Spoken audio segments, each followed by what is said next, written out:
Welcome to the multiverse of anime, where legendary rivalries shape the fabric of reality itself. If you love exploring alternate timelines where everything you know gets turned upside down, smash that like button, hit subscribe, and share this mind-bending journey with your fellow anime fans. And hey, drop a comment below telling me which Dragon Ball Z villain you think would be the most terrifying to face without Vegeta's help. I read every single comment and love hearing your theories about these alternate realities. Picture a world where the greatest rivalry in anime history never existed, where two sane warriors never clashed in epic battles that shook the very foundations of space and time, where pride never met innocence, and power never found its perfect match. In this twisted reality, Earth burns beneath an alien tyrant's rule. Cities lie in ruins, their skeletal remains reaching toward a blood-red sky like the desperate fingers of the dying. The oceans have turned black with ash, and the mountains themselves have been carved into monuments of conquest. This is not the Earth you remember from Dragon Ball Z. This is a world where hope died the day Goku realized he would never be strong enough. The camera sweeps across a battlefield littered with the broken bodies of Earth's mightiest defenders. Piccolo's cape flutters in the toxic wind, torn and stained with purple blood. Krillin's lifeless eyes stare at nothing, his signature orange gi now a faded brown. Even Gohan, the boy with unlimited potential, lies motionless among the rubble of what was once West City. And there, standing over them all, is a figure that should have been Earth's greatest protector. Goku's orange gi is shredded beyond recognition. His trademark spiky hair hangs limp with sweat and defeat. His body trembles not with rage, but with the crushing weight of failure. This is not the Saiyan who laughed in the face of impossible odds. This is a warrior who has reached his limit and found it wanting.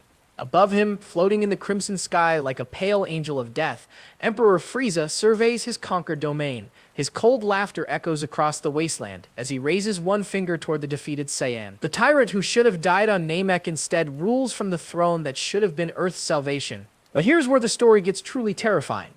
In Goku's eyes, there burns a technique that doesn't exist in any timeline you know, the Turtle Hermit's final form. A desperate fusion of every martial arts technique Master Roshi ever taught, amplified by Kaioken energy pushed so far beyond safe limits that reality itself begins to crack around him. Steam rises from his body as his life force literally burns away with each heartbeat.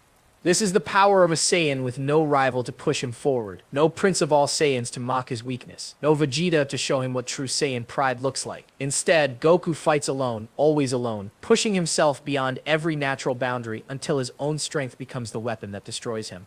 Frieza's finger glows with deadly energy. The death beam that ended so many lives on Namek now prepares to claim Earth's last defender. But as that killing light begins to form, something impossible happens. The air around Goku starts to shimmer and bend like heat waves rising from summer pavement. Time itself seems to stutter and skip, as if reality can't quite decide what should happen next. For just a moment, a ghostly image flickers into existence beside the dying Saiyan. Another warrior, proud and fierce, with flame-shaped hair and royal armor. The phantom raises its hand as if to block Frieza's attack, but its form is too faint, too incomplete. This shadow of what could have been fades like morning mist, leaving only the echo of words that were never spoken in this timeline. Kakarot, you fool. You cannot win alone. The vision vanishes, but its impact lingers in the trembling air. Something is wrong with this reality. Something fundamental is missing, like a song with half its notes torn away. The universe itself seems to ache for a connection that was never made, a bond that was never forged, a rivalry that was never born. Goku collapses to his knees, his body finally giving out. The Turtle Hermit's final form flickers and dies like a candle in the wind. Frieza's laughter grows louder, more triumphant. The death beam reaches full power, its purple light casting twisted shadows across the ruined landscape. But as that killing energy prepares to end the last hope of Earth, the crimson sky begins to pulse with an otherworldly rhythm. Something vast and incomprehensible stirs in the depths of space and time. The very fabric of reality holds its breath, waiting for an answer to a question that has never been asked. What happens to a universe where its greatest hero never met his perfect rival? What becomes of a timeline where the bond that should have anchored all of existence was never allowed to form? The answer lies bleeding in the wasteland below, where Earth's protector faces his final moment without the one person who could have made him strong enough to win. To understand how this nightmare came to pass, we must journey back to where it all went wrong. Back to a moment that should have changed everything, but instead changed nothing at all. 1 year earlier, space itself trembled as two spherical pods carved burning trails through Earth's atmosphere. The Saiyan invasion had begun, just as it always did. Raditz, the long-haired warrior with a power level that dwarfed anything Earth had ever seen, descended upon the planet like a harbinger of doom. The reunion between the brothers played out exactly as fate intended. Goku's shock at learning his true heritage. The Defer alliance with his greatest enemy, Piccolo. The sacrifice that cost both Saiyan brothers their lives, but saved the Earth from immediate destruction. But here's where our timeline begins to fracture. Deep in the cold vacuum of space, Prince Vegeta received the transmission about his subordinate's death. His scouter crackled with static as Nappa's brutish voice delivered the news that should have sent them racing toward Earth. Prince Vegeta, Raditz, is dead. But before he died, he mentioned something about Dragon Balls that can grant immortality. Should we investigate? In the canonical timeline, this would have been the moment that sealed Earth's fate. Vegeta's eyes would have gleamed with ambition as he set course for the Blue Planet. Driven by dreams of eternal life and ultimate power, the Saiyan Prince and his loyal companion would have arrived on Earth 18 months later, bringing with them the trials that would forge Goku into the legendary Super Saiyan. But in this twisted reality, a single intercepted transmission changed everything. Vegeta's scouter received a second message, this one from one of Frieza's spies who had been monitoring Raditz's mission. The alien's voice was cold and efficient as it delivered its report. Lord Frieza, the Dragon Balls of planet Earth have been destroyed. Raditz confirmed their annihilation before his death. The planet holds no strategic value. Vegeta's hand tightened around his scouter as he processed this information. His dark eyes, which should have burned with a desire for immortality, instead showed only calculated indifference. Without the promise of the Dragon Balls, Earth was nothing more than another primitive world filled with weaklings. Nappa, the prince's voice, cut through the cosmic silence like a blade. We're not gonna Earth. The massive Saiyan's confusion was evident even through the transmission. But Prince Vegeta, surely we should avenge Raditz. He was our comrade. Raditz was weak. Vegeta replied with the cold pragmatism that defined his character in this timeline. He allowed himself to be killed by inferior beings. If Earth's warriors could defeat him, then they're not worth our time. We have more important conquests ahead of us. And with those words, the Prince of all Saiyans turned his ship away from Earth, choosing instead to pursue rumors of Dragon Balls on distant Namek. The decision that should have brought him face to face with his greatest rival instead sent him spinning off into the galaxy's far reaches, leaving behind a world that would never know his presence. On Earth, unaware of how close they had come to their greatest trial, the Z-Fighters went about their lives in blissful ignorance. Goku's body lay cold in the afterlife, but his spirit burned with determination as he made his way down Snake Way toward King Kai's planet. The little blue world that should have been his training ground for the coming Saiyan invasion instead became a place of almost peaceful preparation.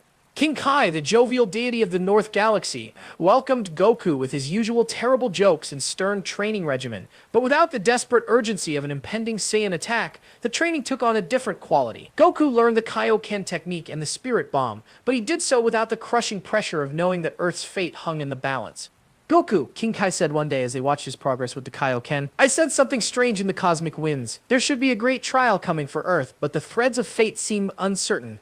Goku, ever the optimist, simply grinned and threw another punch that sent shockwaves rippling through King Kai's tiny planet. Well, whatever comes, I'll be ready for it. That's what training's for, right? But even as he spoke those confident words, something fundamental was already shifting in the universe's grand design. Without Vegeta's arrival to push him beyond his limits, without the desperate battles that should have forced him to transcend his Saiyan heritage, Goku's growth began to slow. He mastered the techniques King Kai taught him, but he did so at a pace that felt almost leisurely compared to what should have been. Meanwhile, on Earth, the other Z-Fighters faced their own crossroads. Piccolo, who should have been training young Gohan in the harsh wilderness, instead found himself with a different mission entirely. Without the looming threat of the Saiyans, Chi-Chi saw no reason to let her son be trained by a demon. Gohan remained at home, his incredible potential lying dormant like a sleeping volcano. Krillin, Tien, Yamcha, and Chaozu continued their training, but without the knowledge that beings of unimaginable power were coming to destroy their world, their progress was steady but unremarkable. They grew stronger, yes, but not with the desperate intensity that true crisis would have demanded. The months passed peacefully on Earth. Too peacefully. The planet that should have been preparing for its greatest battle instead basked in an era of unprecedented calm. Crime rates dropped as word spread of the mysterious fighters who had defeated the alien invader. The world's governments began to acknowledge the existence of these superpowered defenders, but without any immediate threats to face, Earth's protectors began to grow complacent. It was during this period of false peace that the first signs of temporal instability began to manifest. Random objects would occasionally flicker in and out of existence for brief moments. The sky would sometimes shimmer with colors that had no names. Most people dismissed these oddities as tricks of the light or figments of imagination, but a few sensitive individuals began to sense that something was fundamentally wrong with reality itself. Dr. Brief, Bulma's father and one of Earth's greatest scientific minds, was the first to document these anomalies. His instruments detected minute fluctuations in the space-time continuum, as if the universe itself was somehow incomplete. He shared his findings with his daughter, but without any context for what they might mean. The data was filed away as an interesting curiosity. On the day Goku was supposed to be resurrected, a full year after his death, the Z fighters gathered around the Dragon Balls with hearts full of hope and anticipation. Shenron emerged from the eternal Dragon Balls in all his magnificent glory, his serpentine form coiling through the sky like living emerald fire. "I am the eternal dragon. Speak your wish, and I shall grant it." The mighty dragon's voice boomed across the landscape. "Please bring our friend Goku back to life," Krillin called out, his voice filled with excitement at the prospect of seeing his best friend again. The dragon's eyes glowed with ancient power. "Your wish has been granted. Farewell." As Shenron faded away and the Dragon Balls scattered across the earth, Goku materialized exactly where he had died a year before. But this Goku was different from the one who should have returned. He was stronger, yes, but there was something missing in his eyes. The fire that should have burned there, the excitement of facing ever greater challenges, seemed somehow dimmed. "Hey everyone," Goku called out with his trademark grin, but even his smile seemed less radiant than it should have been. "I'm home." As his friends rushed to embrace him, none of them could have imagined that their reunion was taking place under a sky that should have been filled with sane attack pods. None of them knew that at this very moment, Prince Vegeta was conquering worlds light years away, growing stronger through conquest rather than through the bonds of rivalry that should have defined his character. And none of them suspected that their peaceful world was about to become the target of a tyrant far more dangerous than any Saiyan prince. In the depths of space, Emperor Frieza had received disturbing reports about the Dragon Balls, and his cold, calculating mind was already formulating plans that would make Vegeta's potential invasion look like a children's game. The stage was set for a confrontation that Earth's defenders could never have prepared for, because they didn't even know it was coming.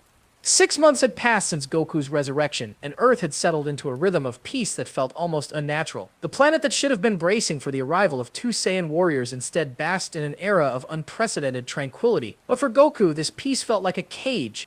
Standing atop Mount Paozu, the restored Saiyan gazed up at the star-filled sky with an expression that his friends had never seen before. Where once his eyes would have sparkled with anticipation for the next great challenge, now they held a restless hunger that seemed impossible to satisfy. "Something's supposed to happen," he murmured to himself, his voice carrying an odd certainty. "I can feel it in my bones. There should be a fight coming, a big one."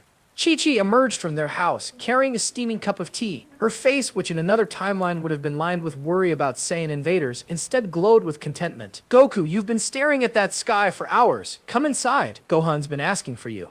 Goku turned to his wife, and for a moment, she was startled by the intensity in his dark eyes. "Chi-Chi, do you ever feel like something's missing? Like there's supposed to be someone out there, someone important, but they're just not there?"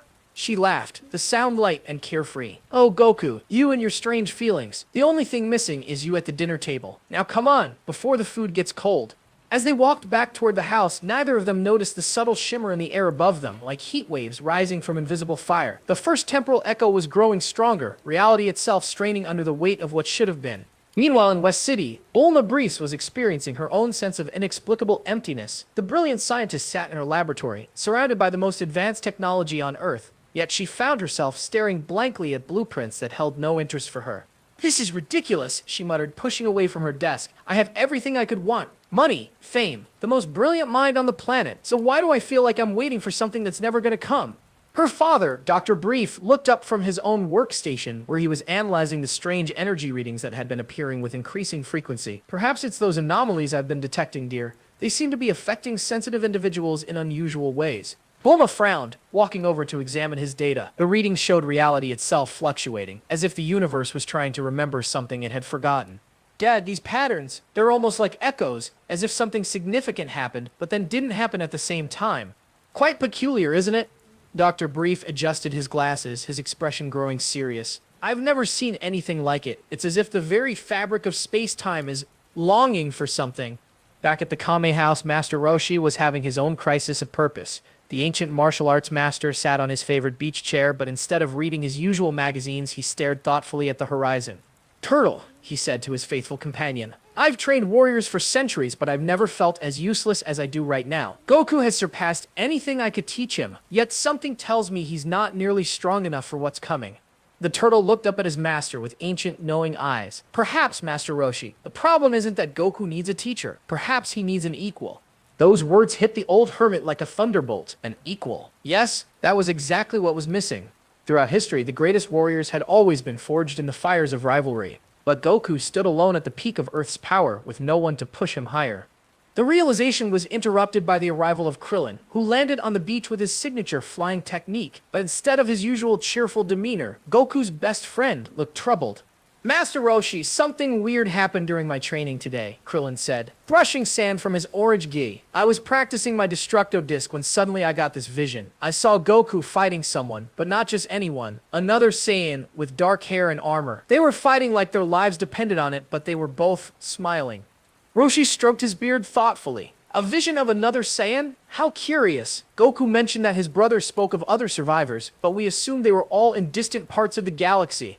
That's just it, Master, Krillin continued, his voice growing more agitated. In the vision, this other Saiyan wasn't distant. He was here, on Earth.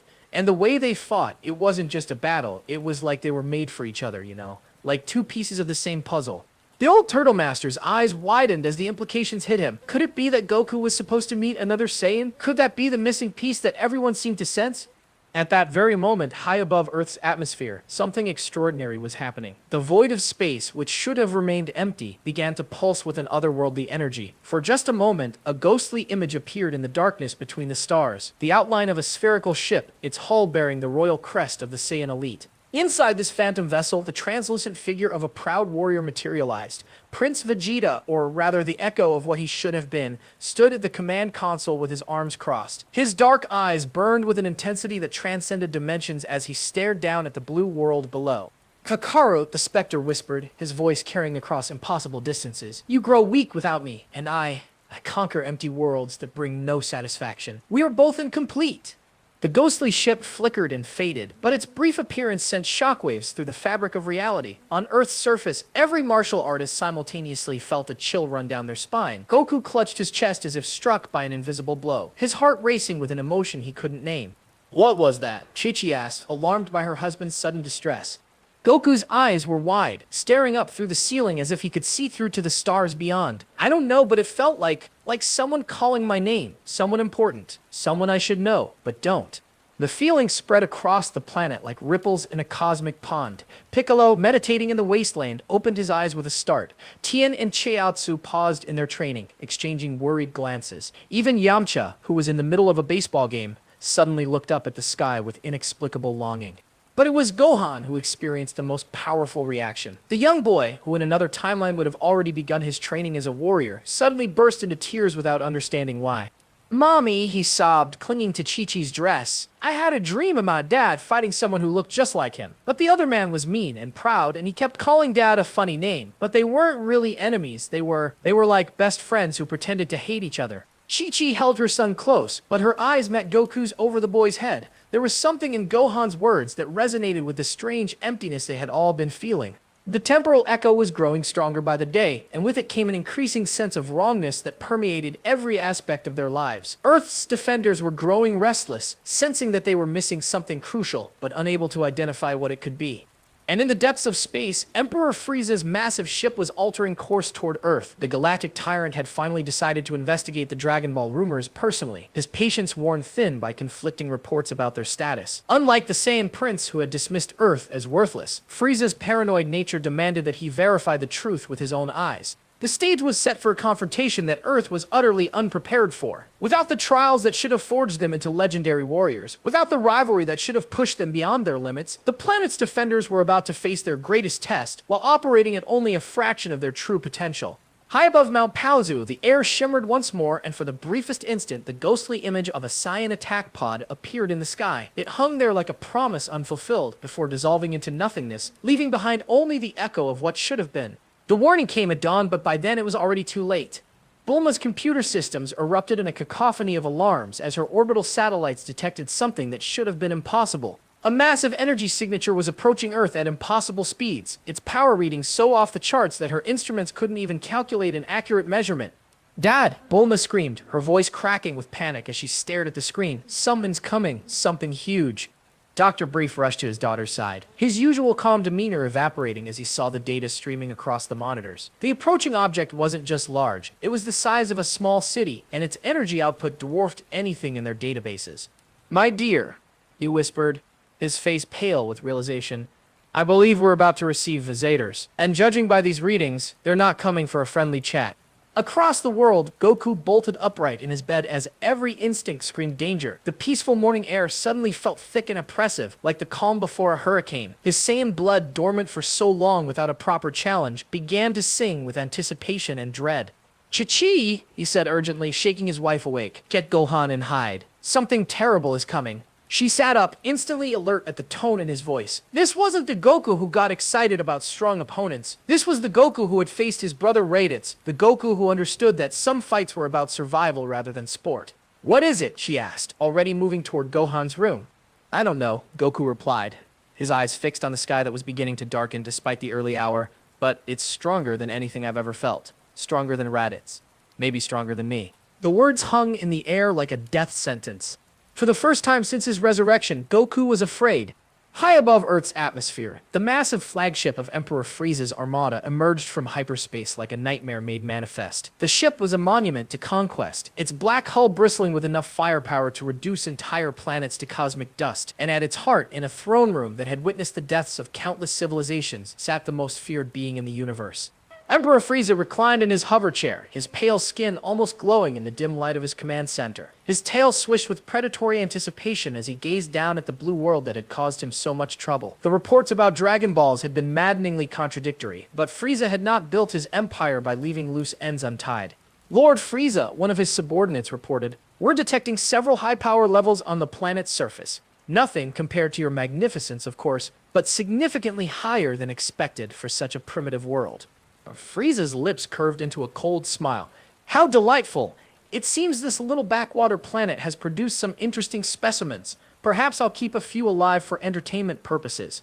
On Earth, the Z fighters were scrambling to respond to a threat they had never imagined. Without the advance warning that Vegeta's invasion would have provided, without the year of desperate preparation, they were caught completely off guard. Piccolo was the first to reach the others, his enhanced hearing having detected Bulma's alarms from miles away. He materialized beside Goku with his trademark intensity, but for the first time since their alliance began, the Namekian looked genuinely worried.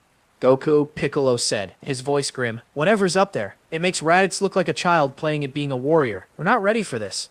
We have to be, Goku replied, but his words lacked their usual confidence. Without the trials that should have pushed him beyond his limits, without the battles that should have unlocked his true potential, he was still operating with the power of a Saiyan who had never been properly tested. Krillin arrived next, followed quickly by Tien and Yamcha. The assembled warriors represented Earth's greatest defense force, but as they stared up at the growing shadow in the sky, each of them felt the crushing weight of their own inadequacy. Guys, Krillin said, his voice barely above a whisper, I don't think we're strong enough for this one. The massive ship descended through Earth's atmosphere like a falling moon. Its arrival sending shockwaves across the planet. Birds fell silent. Animals fled in terror. Even the wind seemed to hold its breath as Emperor Frieza's flagship settled onto the surface with earth-shaking impact. For a moment, nothing happened. The ship sat in ominous silence, its dark bulk casting shadows across miles of landscape. Then, with a hiss of escaping atmosphere, a ramp lowered from its belly. Emperor Frieza emerged into Earth's sunlight with the casual confidence of a being who had never known defeat. His white and purple form seemed to glow with malevolent energy as he surveyed his new conquest. Behind him, ranks of alien soldiers filed out in perfect formation, their weapons trained on the small group of defenders who dared to stand against them. So, Frieza's voice carried across the battlefield with crystalline clarity. These are Earth's famous warriors. How disappointing! Goku stepped forward, his orange gear rippling in the wind generated by the massive ship's engines. Every instinct told him to attack immediately, to strike before Frieza could fully deploy his forces. But something held him back, some deep, primal understanding that this was a fight he couldn't win. Who are you?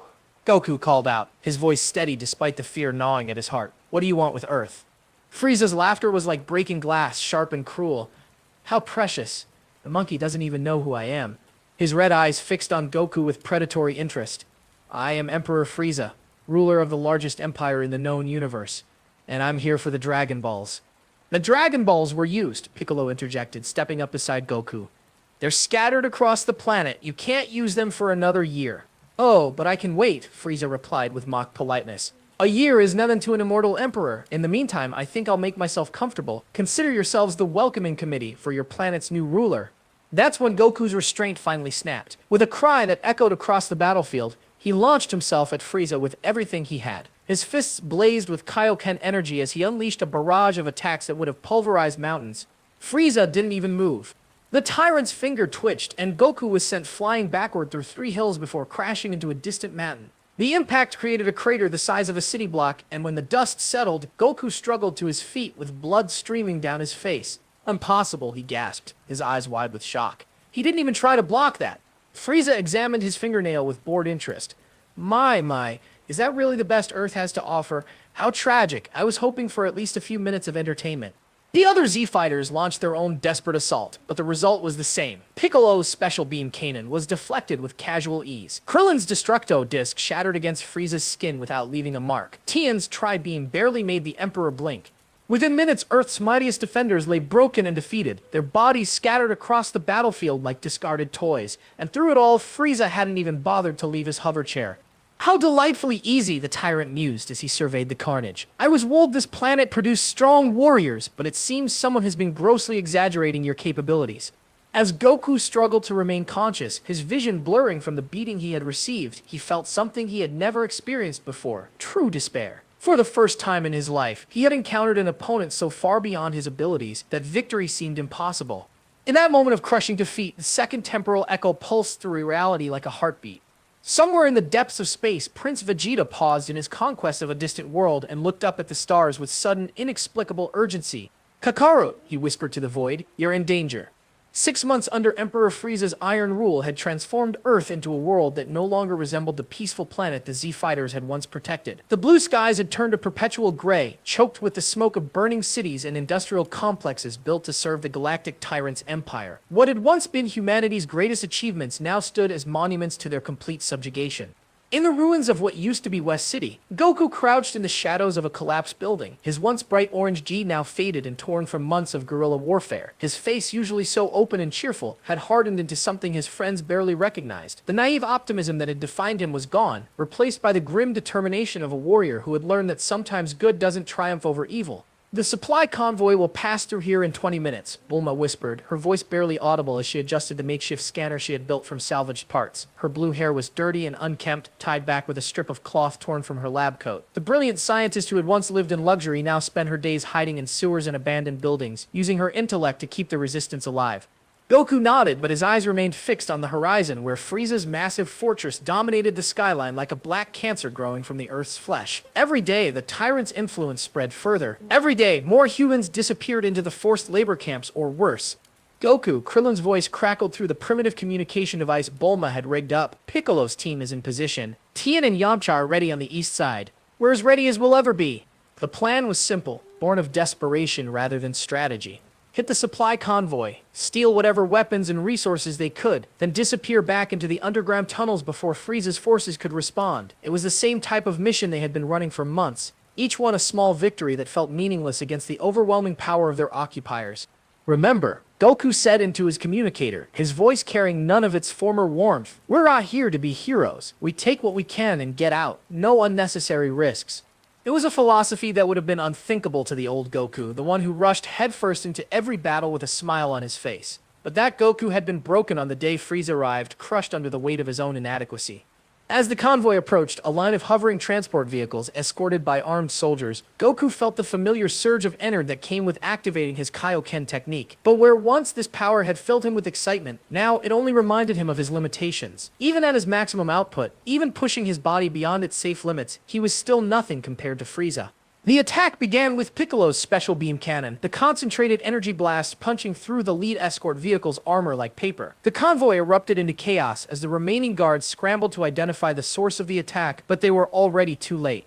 Goku burst from his hiding spot, his fists blazing with red Kaioken energy as he tore through the enemy soldiers with mechanical precision. There was no joy in the fight, no thrill of testing his strength against worthy opponents. These were just obstacles to be removed, problems to be solved with the minimum amount of effort.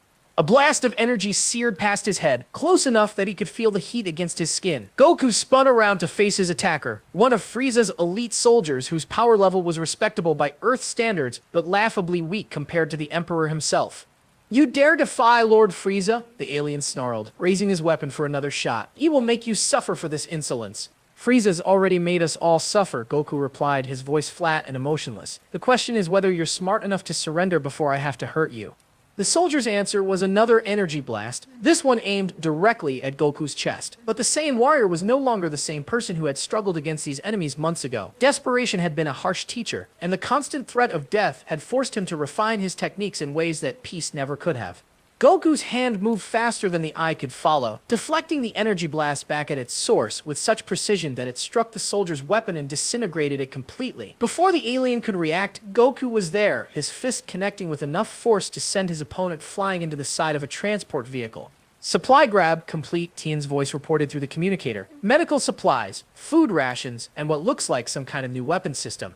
Good, Goku responded, already moving toward the extraction point. Everyone fall back to base. And Ember, if anyone gets separated, don't try to be a hero. Live to fight another day. The resistance fighters melted away into the ruins of the city like ghosts, leaving behind only the smoking wreckage of the convoy and the unconscious forms of Frieza's soldiers. It was a small victory, but in a war where victory seemed impossible, small wins were all they had. Back in their underground hideout, a network of tunnels that had once been part of West City's subway system, the resistance members gathered around a makeshift table to examine their haul. The space was cramped and poorly lit, illuminated by energy cells that Bulma had managed to salvage from destroyed vehicles. Master Roshi sat in the corner, his usual cheerful demeanor replaced by a solemnity that spoke to the weight of their situation. The old martial arts master who had once spent his days reading magazines and making jokes, now spent his time training young recruits in the basic techniques they would need to survive in this new world. The new technique is coming along well, he reported to Goku, gesturing toward a group of human fighters who were practicing the basics of energy manipulation. I call it the Turtle Hermit's Desperate Gambit. It's not pretty, and it's certainly nothing compared to your Kaioken, but it gives ordinary humans a fighting chance against Frieza's soldiers. Goku watched the trainees for a moment, his expression unreadable. These weren't martial artists seeking to better themselves through training. These were ordinary people, fathers and mothers and children who had been forced to become warriors by circumstances beyond their control. Master Roshi, Goku said quietly, do you think we can win this? The old hermit was silent for a long moment, his eyes fixed on the young faces of the people he was training to fight a war they couldn't possibly win. I think, he said finally, that we can make Frieza pay a price for his victory. Whether that's enough, I honestly don't know.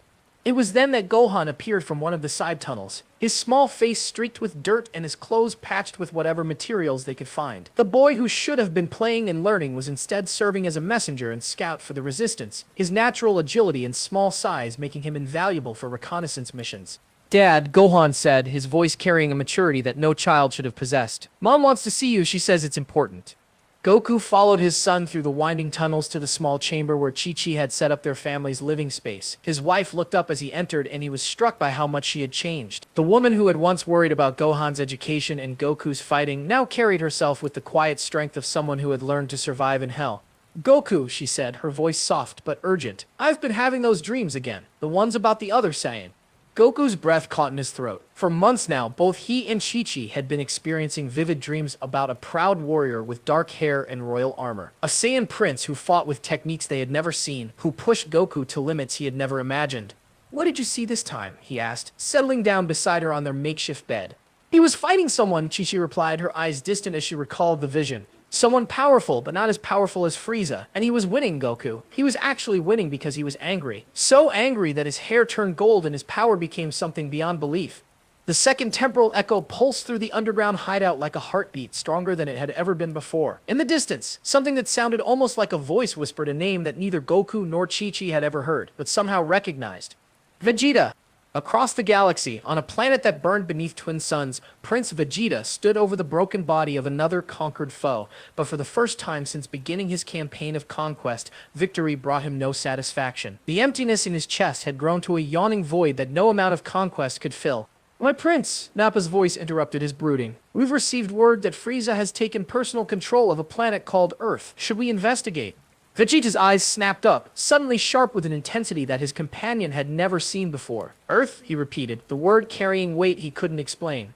Yes, Nappa, I think it's time we paid this little planet a visit. In the cold expanse of space, far from Earth's suffering, Prince Vegeta's conquest ship carved through the void like a blade of concentrated malice. The vessel's interior reflected its master's nature, all sharp angles and dark metal, decorated with the skulls and banners of 100 conquered worlds. This was not the ship of a warrior seeking redemption or growth. This was the mobile throne of a galactic conqueror who had never learned the meaning of defeat. Vegeta stood before a massive viewport, his arms crossed as he gazed out at the stars with eyes that held no warmth, no curiosity, only the cold calculation of a predator sizing up his next meal. His armor bore the scars of countless battles, but unlike the Vegeta of another timeline, these scars had not taught him humility. They had only reinforced his belief in his own superiority. My prince, Nappa's gruff voice interrupted his contemplation. We're receiving reports from across the galaxy. Frieza has established a permanent base on that backwater planet Earth. His forces report that the local defenders were disappointingly weak.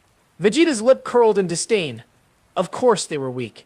Any planet that could be conquered so easily is beneath my attention. He turned away from the viewport, his cape swirling dramatically. Frieza can have his little mud ball. I have more important conquests to pursue. But even as he spoke those dismissive words, something deep within the prince's chest clenched with an emotion he couldn't identify. It wasn't concern, certainly not compassion. It was something else entirely, a restlessness that had been growing stronger with each passing month.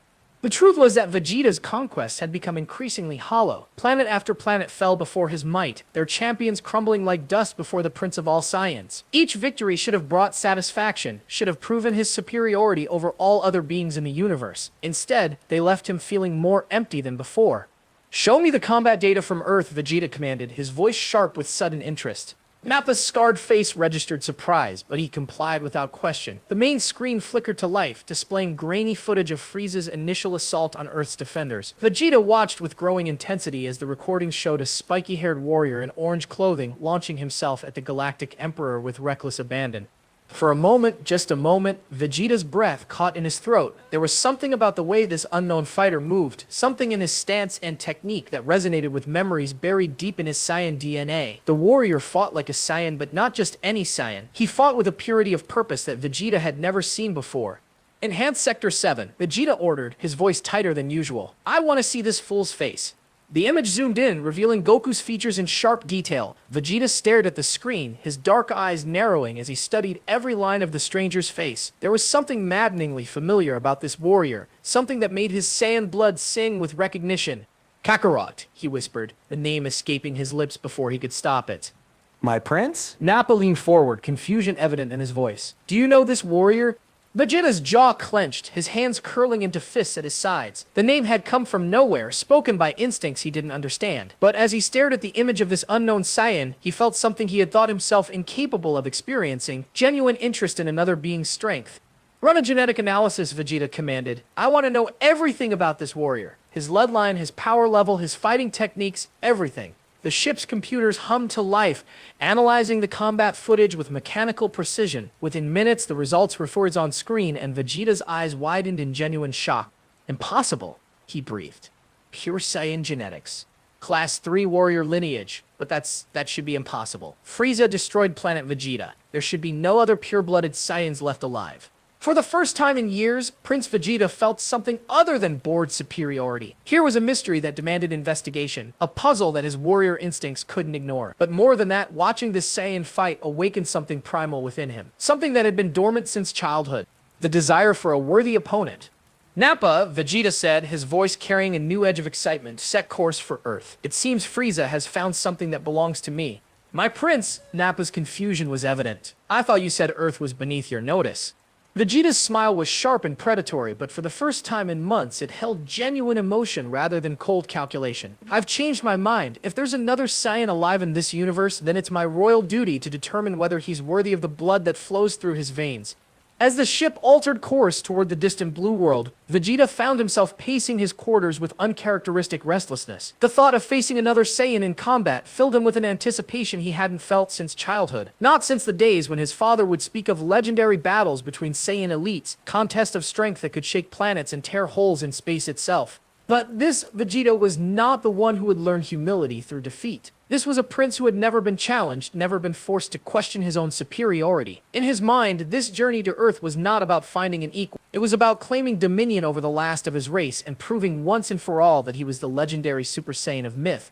The third temporal echo chose that moment to pulse through reality stronger than it had ever been before. For an instant, Vegeta's cabin was filled with ghostly images of battles that had never happened. He saw himself fighting the spiky-haired warrior on a dozen different battlefields, their contest pushing both fighters to heights of power that defied comprehension. In these phantom visions, both warriors were smiling. Vegeta stumbled backward, his hand pressed to his chest as an unfamiliar emotion flooded through him. For just a moment, he had felt something he had never experienced before. The joy of having a true equal, someone who could match his strength and push him to become something greater than he had ever imagined. But the moment passed, and Vegeta's expression hardened back into its familiar mask of cold arrogance. "Illusions," he muttered, dismissing the visions as a trick of his overactive imagination. When I reach Earth, I'll show this Kakarot what real Saiyan power looks like. Then I'll take my rightful place as the strongest being in the universe. Yet, even as he spoke those words, a part of him whispered that this journey would change everything. That the warrior waiting for him on Earth represented something more than just another conquest. Something that his soul had been searching for without even realizing it. The prince pushed those thoughts aside, focusing instead on the tactical preparations for his arrival. He would overwhelm this Kakarot with superior power and technique, demonstrating the vast gulf between royal blood and common breeding. It would be a lesson in the natural order of things, nothing more. But deep in the ship's engines, the third temporal echo continued to pulse, growing stronger with each passing hour. Reality itself seemed to hold its breath as two forces of destiny moved inexorably toward their first meeting. The universe had been incomplete for too long, aching for the bond that should have anchored it from the beginning. Soon, very soon, that wound would finally begin to heal. Prince Vegeta's ship continued its course toward Earth, carrying with it the hopes of a reality that had forgotten how to dream of legendary rivalries. Behind him, the stars themselves seemed to pulse with anticipation, as if all of creation was waiting for the moment when pride would finally meet innocence and two warriors would discover what they had always been meant to become. The attack came at dawn, just as the resistance had learned to expect. Frieza's forces had grown predictable in their cruelty, timing their raids to catch the human survivors at their most vulnerable. But this morning was different. This morning, Goku had finally reached the end of his rope. Standing atop the ruins of what had once been Satan City's greatest landmark, the Saiyan warrior surveyed the approaching enemy forces with eyes that no longer held any trace of his former optimism. Below him, dozens of Frieza's elite soldiers advanced in perfect formation, their energy weapons gleaming in the pale morning light. Goku, Piccolo's voice crackled through his communicator. There are too many of them. We should fall back and wait for a better opportunity. No, Goku replied, his voice carrying a hardness that made his oldest ally pause. I'm tired of running, I'm tired of hiding, I'm tired of watching our people suffer while I'm too weak to stop it. Red energy began to spiral around Goku's body as he activated his Kaioken technique. But something was different this time. Instead of the controlled multiplication of power that King Kai had taught him, the energy felt wild, desperate, pushed far beyond any safe limits. Goku, your power level, Piccolo's voice was filled with alarm. It's climbing past anything I've ever sensed from you. What are you doing? What I should have done months ago, Goku growled, his aura blazing brighter as he pushed his technique into uncharted territory. Kaioken times 20. The number should have been impossible. King Kai had warned that even Kaioken times 4 carried the risk of permanent damage to his body, but Goku was beyond caring about consequences. Every day that Frieza ruled this planet was another day that innocent people died, and he was the only one strong enough to make a difference. His body screamed in protest as the technique tore through his cellular structure like liquid fire. Steam rose from his skin as his life force literally burned away with each heartbeat, but with that agony came power beyond anything he had ever experienced. Goku launched himself from the ruined building like a missile, his speed so great that he left a sonic boom in his wake. The first enemy soldier never even saw him coming. One moment the alien was advancing with his weapon raised, the next he was flying backward through 3 of his companions, all of them unconscious before they hit the ground.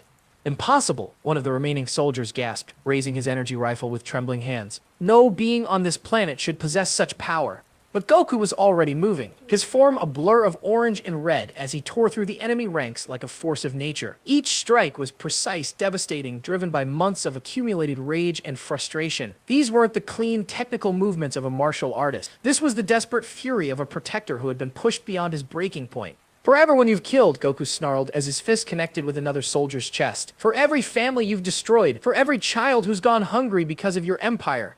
The Kaioken Beyond technique, as he had come to think of it, was more than just a multiplication of his base power. It was a fusion of every martial arts technique Master Roshi had ever taught him, amplified by energy pushed so far past safe limits that reality itself began to crack around him. His Kamehameha wave, normally a focused beam of blue energy, now blazed with the crimson fury of his overcharged aura. When it struck the enemy's armored transport vehicle, the explosion could be seen from miles away. But with each victory, Goku could feel his body breaking down. His vision blurred as blood vessels burst behind his eyes. His bones creaked under the strain of containing power they were never meant to handle. Still, he pushed forward, driven by a determination that bordered on madness. Daddy! Gohan's voice cut through the sounds of battle like a knife through his heart. Goku spun around to see his son standing at the edge of the battlefield, his young face streaked with tears. Gohan, get back! Goku shouted, but his voice came out as a rasp. The Kaioken Beyond was literally burning out his vocal cords.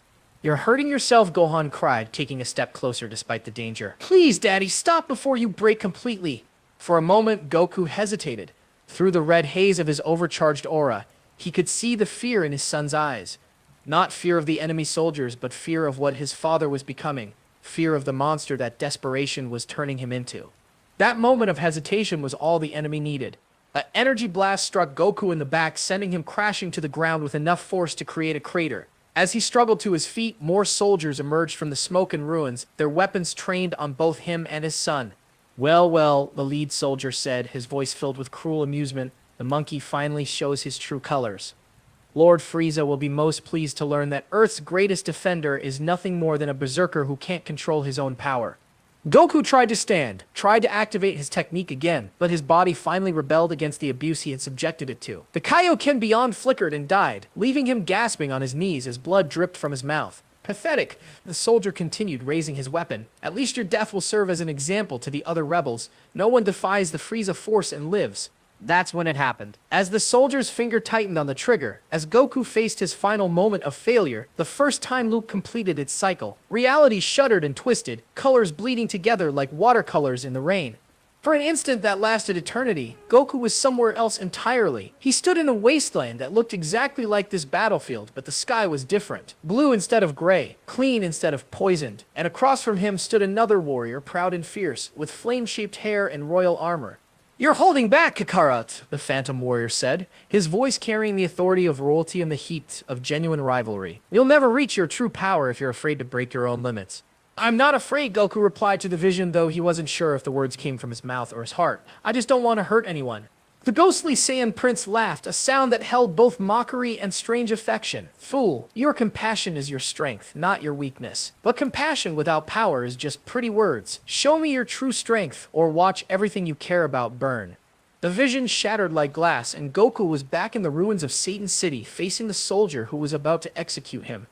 But something had changed. The desperation was still there, the rage and frustration, but now it was focused by something he couldn't name. A sense of potential that felt as vast as the universe itself. "You want to see my true strength?" Goku whispered, his voice carrying across the battlefield, despite its quietness. "Then let me show you what a Saiyan can really do." The aura that erupted around him was different from the Kaioken beyond. Where that technique had been wild and destructive, this energy felt controlled, purposeful. It wasn't crimson like his overcharged Kaioken, but it wasn't his normal white aura either. It flickered between colors, as if it couldn't decide what it wanted to become. "Impossible!" the soldier gasped, his weapon trembling in his hands. "What are you?"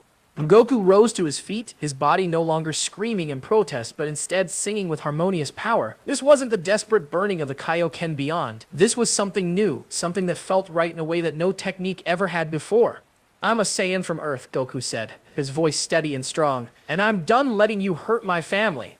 The first time loop was complete, reality settling back into its proper configuration, but something fundamental had changed. In that brief moment of temporal recycling, Goku had touched something greater than himself. Something that whispered of golden hair and emerald eyes, of power beyond imagination awakened by the bonds that truly mattered. He wasn't there yet. The transformation that should have been his birthright remained just out of reach. But for the first time since Frieza's arrival, Goku could feel it calling to him across the void of space and time, calling him toward a destiny that required not just strength, but the presence of the one being in the universe who could push him to claim it. From the shadows of a collapsed observatory, a figure had been watching the battle with eyes that belonged to no native of this timeline. The mysterious observer's purple hair caught the morning light as he emerged from his hiding place, his face etched with confusion and growing alarm. This was not the Earth that Future Trunks remembered. The young warrior from tomorrow had arrived 3 days ago, his time machine materializing in what should have been peaceful countryside. Instead, he had found a world under siege, its defenders broken and scattered, its greatest hero pushed to the very edge of madness. Nothing about this timeline matched the history he had studied, the events his mother had recounted, or the legends that had shaped his own tragic future. "This is impossible," Trunks whispered, checking his scanner again to confirm what his eyes were telling him. "In my timeline, Father and Goku were fighting each other by this point. Their rivalry had made them both exponentially stronger. But here..." He watched as Goku collapsed again, his experimental technique finally overwhelming his body's capacity to contain it. The power level readings were impressive by Earth standards, but nowhere near what they should have been. This Goku was fighting with the strength of a warrior who had never been properly pushed, never been forced to transcend his own limitations through the crucible of rivalry. And there was no sign of Vegeta anywhere. "Where is he?" Trunks muttered, his grip tightening on his sword. "Where is the Prince of Saiyans? Why isn't he here, driving Goku to become the legendary Super Saiyan?" The implications were staggering. In every timeline Trunks had studied, every possible variation of history that his mother's Soters had calculated, the meeting between Goku and Vegeta was a fixed point, a cosmic constant that anchored reality itself. Without it, everything unraveled. And now he was seeing the proof of that unraveling with his own eyes. As Frieza's soldiers moved to surround the fallen Goku, Trunks made a decision that went against every protocol his mother had drilled into him. He was supposed to observe, to gather information, to avoid changing events. But watching Earth's greatest hero about to be executed by foot soldiers was more than he could bear. The soldiers never saw him coming. One moment they were advancing on their helpless prey. The next they were flying backward, their weapons sliced in half by a blade that moved faster than lightning. Trunks materialized between them and Goku like an avenging angel, his sword gleaming with deadly purpose. Who dares interfere with the Frieza force? The lead soldier snarled, raising a bep-up weapon. Lord Frieza will have your head for this insolence. Trunks didn't bother to respond. His blade moved once, twice, 3 times, each strike perfectly calculated to disable rather than kill. Within seconds, the entire squad lay unconscious at his feet, their weapons destroyed and their armor cracked, but their lives intact. Goku struggled to his feet, his dark eyes focusing on this unexpected savior with difficulty. Who are you? For a moment, Trunks hesitated. How could he explain that he was the son of a man who should have been Goku's greatest rival? How could he describe a timeline where their legendary battles had shaken the foundations of reality itself? My name is Trunks, he said finally, extending a hand to help Goku stand. And I'm here because something has gone terribly wrong with history itself. Before Goku could respond, more energy signatures appeared on the horizon. Not Frieza's soldiers this time, but something far worse. The Emperor himself was approaching, his power level so massive that it made the air itself tremble with anticipation. We need to get out of here, Trunks said urgently, but Goku shook his head. No more running, the Saiyan replied, wiping blood from his mouth. I'm tired of being too weak to protect anyone. If Frieza wants a fight, then I'll give him one. You don't understand, Trunks said, his voice tight with desperation. In my timeline, you're able to transform into something called a Super Saiyan. Your power increases by 50 times, your hair turns golden, and your strength becomes the stuff of legends. But here, now, you're nowhere near ready for that transformation.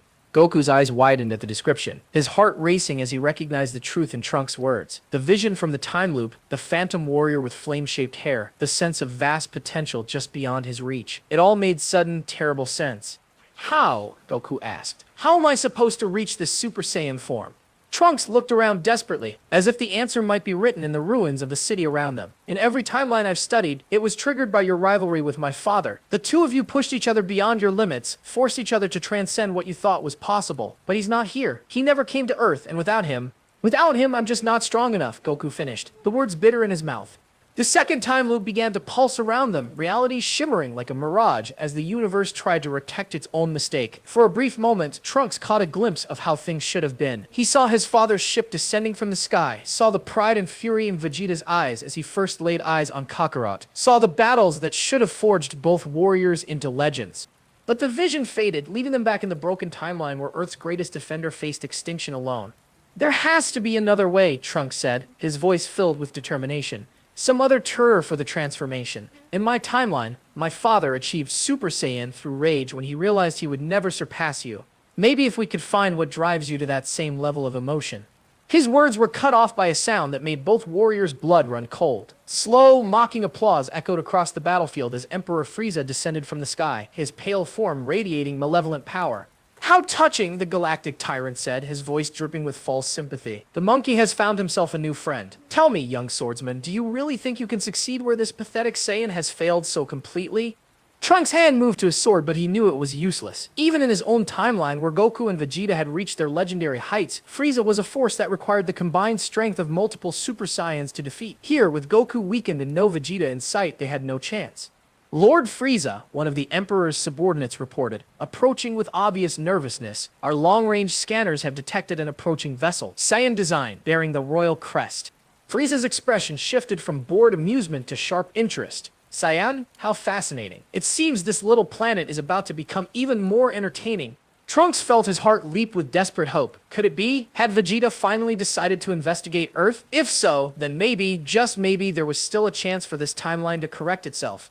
But even as hope bloomed in his chest, Trunks couldn't shake the feeling that something was fundamentally different about this version of events. In his timeline, Vegeta had come to Earth as a conqueror, driven by pride and the desire for immortality. What would bring him here now, after Frieza had already claimed the planet? And more importantly, would this Vegeta, who had never been humbled by defeat, who had never learned the value of bonds forged through battle, be the catalyst that Goku needed? Or would his arrival only make an impossible situation even worse? High above the planet's atmosphere, Prince Vegeta's ship continued its approach, carrying with it the hopes and fears of a timeline that hung balanced on the edge of destiny. The second time loop pulsed stronger than ever, reality itself holding its breath as the two greatest Saiyan warriors in the universe moved inexorably toward their first meeting. But in this twisted timeline, there was no guarantee that their encounter would forge the legendary rivalry that reality so desperately needed. Instead, it might be the final catastrophe that would doom not just Earth, but the very fabric of space and time itself. The confrontation between Goku, Trunks, and Frieza was interrupted by something none of them had expected. The ground beneath their feet began to vibrate with mechanical precision, a rhythmic pulsing that spoke not of natural earthquakes, but of artificial power sources coming online. What now? Frieza muttered, his red eyes scanning the horizon with growing irritation. The Emperor's plan for a leisurely execution was being disrupted by entirely too many variables. From the ruins of a distant laboratory complex, two figures emerged into the morning light. They moved with identical precision, their steps perfectly synchronized as they approached the battlefield. At first glance, they appeared to be human teenagers, but their eyes held the cold calculation of advanced machinery. Android 17 and Android 18 had awakened, but these were not the androids that future Trunks remembered from his timeline's history. Trunks, the purple-haired warrior, whispered, his voice tight with disbelief. Those energy signatures, they're similar to the androids from my time, but something's different. They feel more focused, more specifically designed. The androids stopped approximately 50 meters from the group, their blank expressions giving no hint of their intentions. When Android 17 finally spoke, his voice carried the same emotionless quality that Trunks remembered, but the words were entirely different. Scanning complete, the dark-haired android announced. Target confirmed. Son Goku, Sai Saiyan designation Kakarot. You are the primary objective. Goku stepped forward, his body still aching from the strain of his earlier battle, but his fighting instincts fully alert. Who are you? What do you want with me? We are androids 17 and 18, the blonde android replied, her voice as cold as her brother's. We were created by Dr. Gero with one specific purpose: to analyze and counter your fighting techniques. You are the variable that our creator could not account for. Trunks felt a chill run down his spine as the implications hit him. In his timeline, the androids had been programmed to kill Goku out of Dr. Gero's desire for revenge. But these androids spoke of analysis and countering techniques as if they had been studying Goku's fighting style for months. That's impossible, Trunks said, raising his sword defensively. Dr. Gero was killed during the initial android activation in my timeline. How could he have had time to study Goku's techniques? Android 18's head tilted slightly, the movement unnaturally precise. Dr. Gero has been monitoring the Saiyan designated Kakarot since the invasion by the alien called Raditz. Every battle, every technique, every power increase has been cataloged and analyzed. We are the result of that comprehensive study. The second time loop pulsed around them again, and for a brief moment, Trunks saw echoes of how events should have unfolded. In the proper timeline, Dr. Gero's data would have included extensive information about Prince Vegeta's fighting style, his techniques, his rivalry with Goku. The androids would have been designed to counter two legendary Super Saiyans, not just one incomplete warrior. But in this broken timeline, with no Vegeta to provide that crucial data, Dr. Gero had focused entirely on Goku's limited arsenal of techniques. The result was a pair of androids specifically engineered to counter everything the Earth-raised Saiyan could throw at them. This is fascinating, Frieza interjected, his interest clearly piqued by this unexpected development. It seems I'm not the only one with designs on this monkey's destruction. Tell me, mechanical beings, would you be interested in an alliance? Android 17's gaze shifted to the Galactic Emperor with the same emotionless calculation he had shown Goku. Our programming does not include provisions for cooperation with organic life forms. However, you may observe our mission if you do not interfere. How considerate, Frieza replied with mock politeness, settling back into his hover chair. Please, proceed with your demonstration. The attack came without warning. Android 17 moved with speed that made even Goku's enhanced reflexes seem sluggish, his fist connecting with the Saiyan's solar plexus before the warrior could even begin to dodge. But this wasn't the overwhelming power advantage that Frieza possessed. This was something far more insidious. The android's strike had been perfectly calculated to disrupt Goku's ki flow, making it impossible for him to activate his Kaioken technique. Impossible, Goku gasped, staggering backward as he tried to gather his energy. How did you know exactly where to hit? Dr. Garo's analysis identified 17 specific pressure points that would disrupt your energy manipulation techniques. Android 18 explained as she joined the attack. We have been programmed with detailed countermeasures for each of your documented abilities. Trunks leaped into the fray, his sword blazing with energy as he attempted to even the odds. But even his superior strength from the future timeline couldn't overcome the android's perfect teamwork. They moved like a single organism, one android's defense flowing seamlessly into the other's attack. Your swordsmanship is impressive, Android 17 noted as he effortlessly deflected Trunks' blade with his bare hand. But you are not our primary target. Please stand aside. Not a chance, Trunks growled, switching to a two-handed grip and increasing his power output. I won't let you kill him.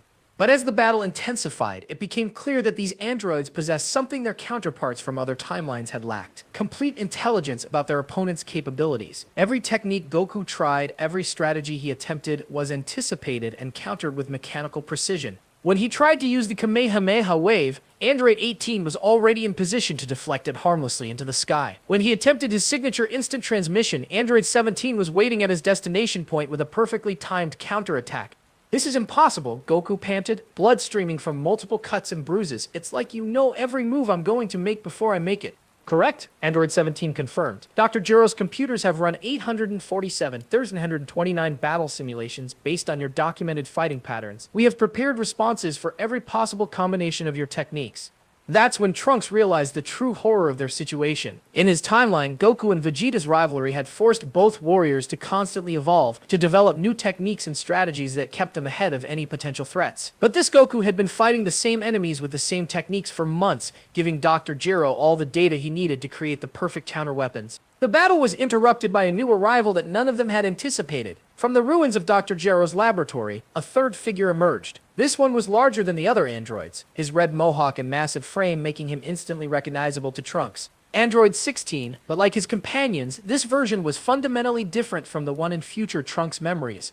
Mission parameters have been updated, the large android announced in his characteristic calm voice. New objective, capture and analyze the Saiyan-designated Kakarot for further study. Dr. Jiro requires live specimens for the next phase of development. Live specimens? Frieza's voice carried a note of genuine curiosity. How delightfully twisted! It seems your Dr. Jiro has ambitions beyond simple revenge. Goku struggled to his feet, his body pushed beyond its limits by the android's relentless assault. But as he looked into their cold, calculating eyes, he realized that brute force wouldn't be enough to win this battle. These enemies couldn't be overwhelmed with power or outsmarted with strategy. They had been designed specifically to counter everything he was capable of. Trunks, he said quietly, his voice carrying a note of desperate determination. You said that in your timeline I was able to transform into something called a Super Saiyan. What triggered that transformation? Rage, Trunks replied, parrying another attack from Android 17. Pure, focused rage at the thought of losing everything you cared about, but also the presence of a rival who pushed you beyond your limits. Someone who made you realize that your current strength wasn't enough. As if summoned by those words, the sky above them suddenly darkened. A sleek attack pod descended through the clouds, its hull bearing the royal crest of the Saiyan elite. Prince Vegeta had finally arrived on Earth. But the timing couldn't have been worse. Instead of arriving to find a world preparing for his conquest, Vegeta was descending into a battlefield where Earth's defenders were being systematically dismantled by opponents specifically designed to counter their every move.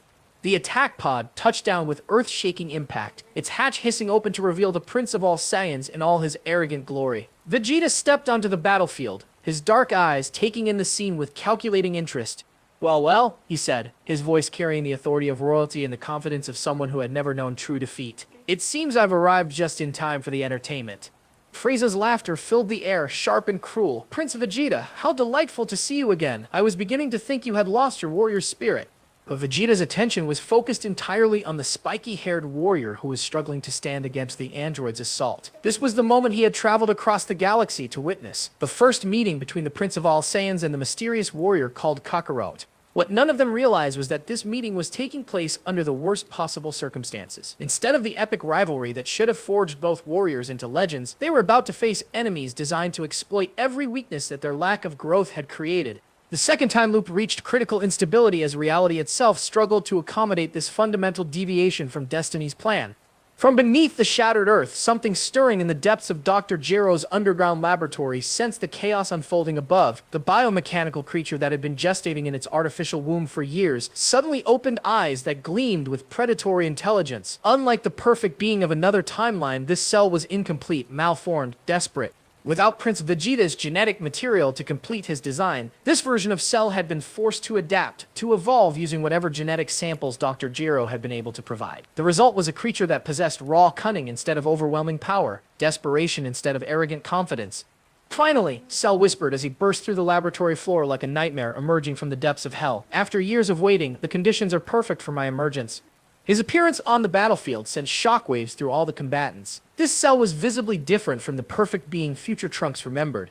His green carapace was mottled with patches of different colors, evidence of the mismatched genetic material that comprised his being. His tail writhed with hungry anticipation as he surveyed the assembled warriors. Fascinating, Frieza mused, his scientific curiosity momentarily overriding his bloodlust. Another artificial being. This planet seems to be a breeding ground for mechanical monstrosities.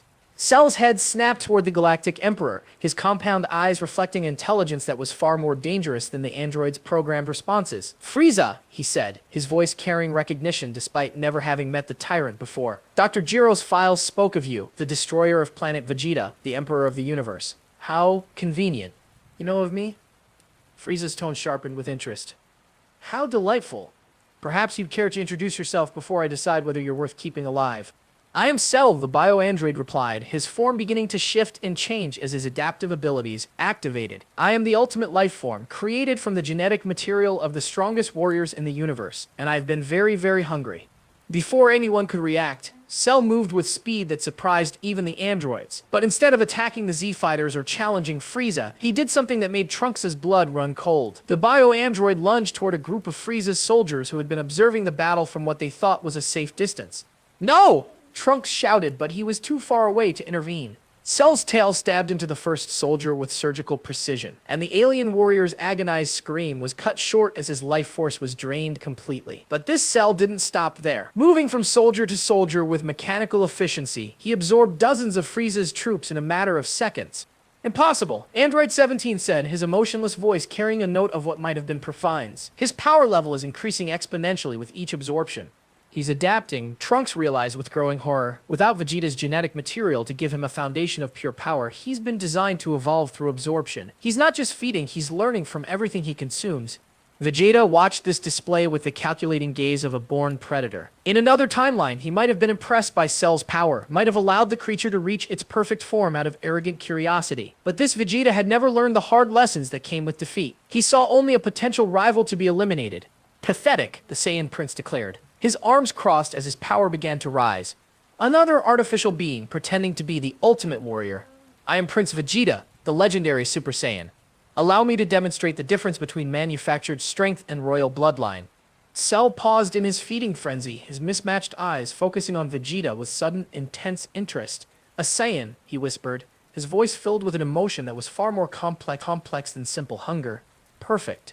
Dr. Jiro's files were incomplete regarding your species. Your genetic material will provide exactly what I need to achieve my true form." The attack came without warning, Cell's speed enhanced by the dozens of soldiers he had just absorbed. But Vegeta was ready for him, his own movement a blur of white and gold as he intercepted the bio-android's charge. The impact of their collision sent shockwaves across the battlefield, shattering what remained of the nearby buildings. For a moment, the two warriors were locked in a contest of pure strength, Cell's adaptive biology straining against Vegeta's Saiyan pride. "Impressive," Cell admitted as they broke apart, his form already beginning to shift and change in response to Vegeta's fighting style. "But you're not the legendary Super Saiyan, are you? You're just another pretender, another false hope." Vegeta's eyes blazed with fury at the insult. "How dare you question my heritage? I am the Prince of all Saiyans. I am destiny itself." But even as he spoke those words, Vegeta could feel something was wrong. The power that should have been his birthright, the legendary transformation that was supposed to be his by royal decree, remained frustratingly out of reach. Watching Goku struggle against the androids had awakened something in him, a competitiveness he hadn't felt in years, but it wasn't enough to trigger the change he sought. Meanwhile, Goku had been watching this exchange with growing understanding. The third time loop pulsed around them, and in that temporal echo he caught another glimpse of what should have been. He saw himself and Vegeta fighting side by side, their rivalry pushing both warriors to heights of power that defied imagination. "That's it," Goku whispered, his eyes lighting up with sudden realization.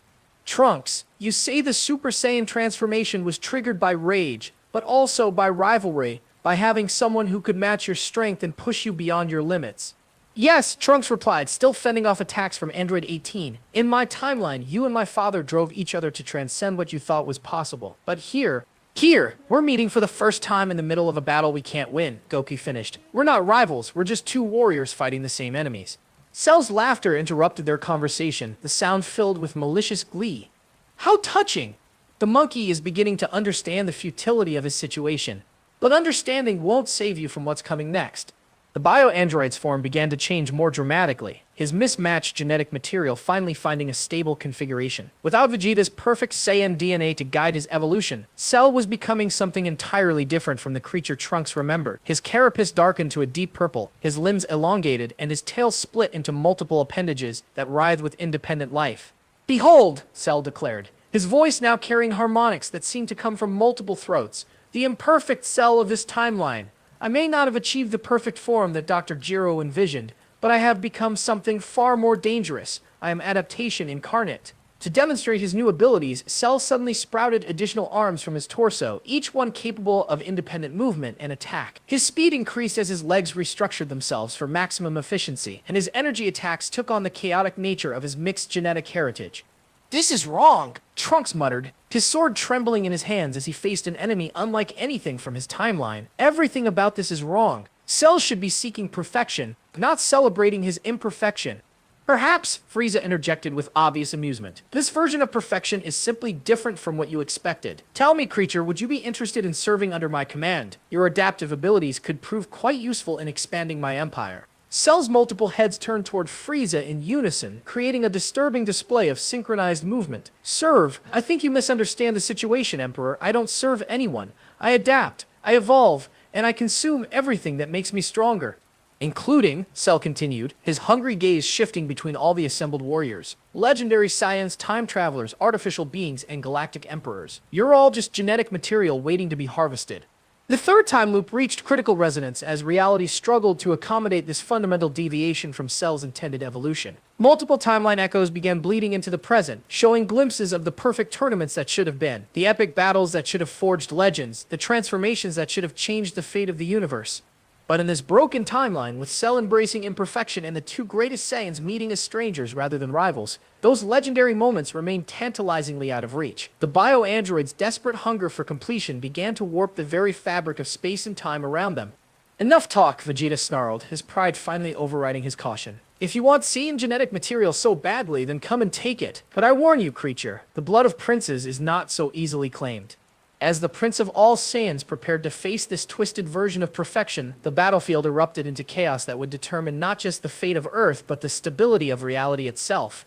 The battlefield had become a nightmare of shifting alliances and desperate gambits. Cell's grotesque form writhed with predatory hunger as he faced down the assembled warriors, his multiple appendages weaving hypnotic patterns in the air. But it was Frieza's reaction to the bio-android's defiance that would reshape the entire conflict.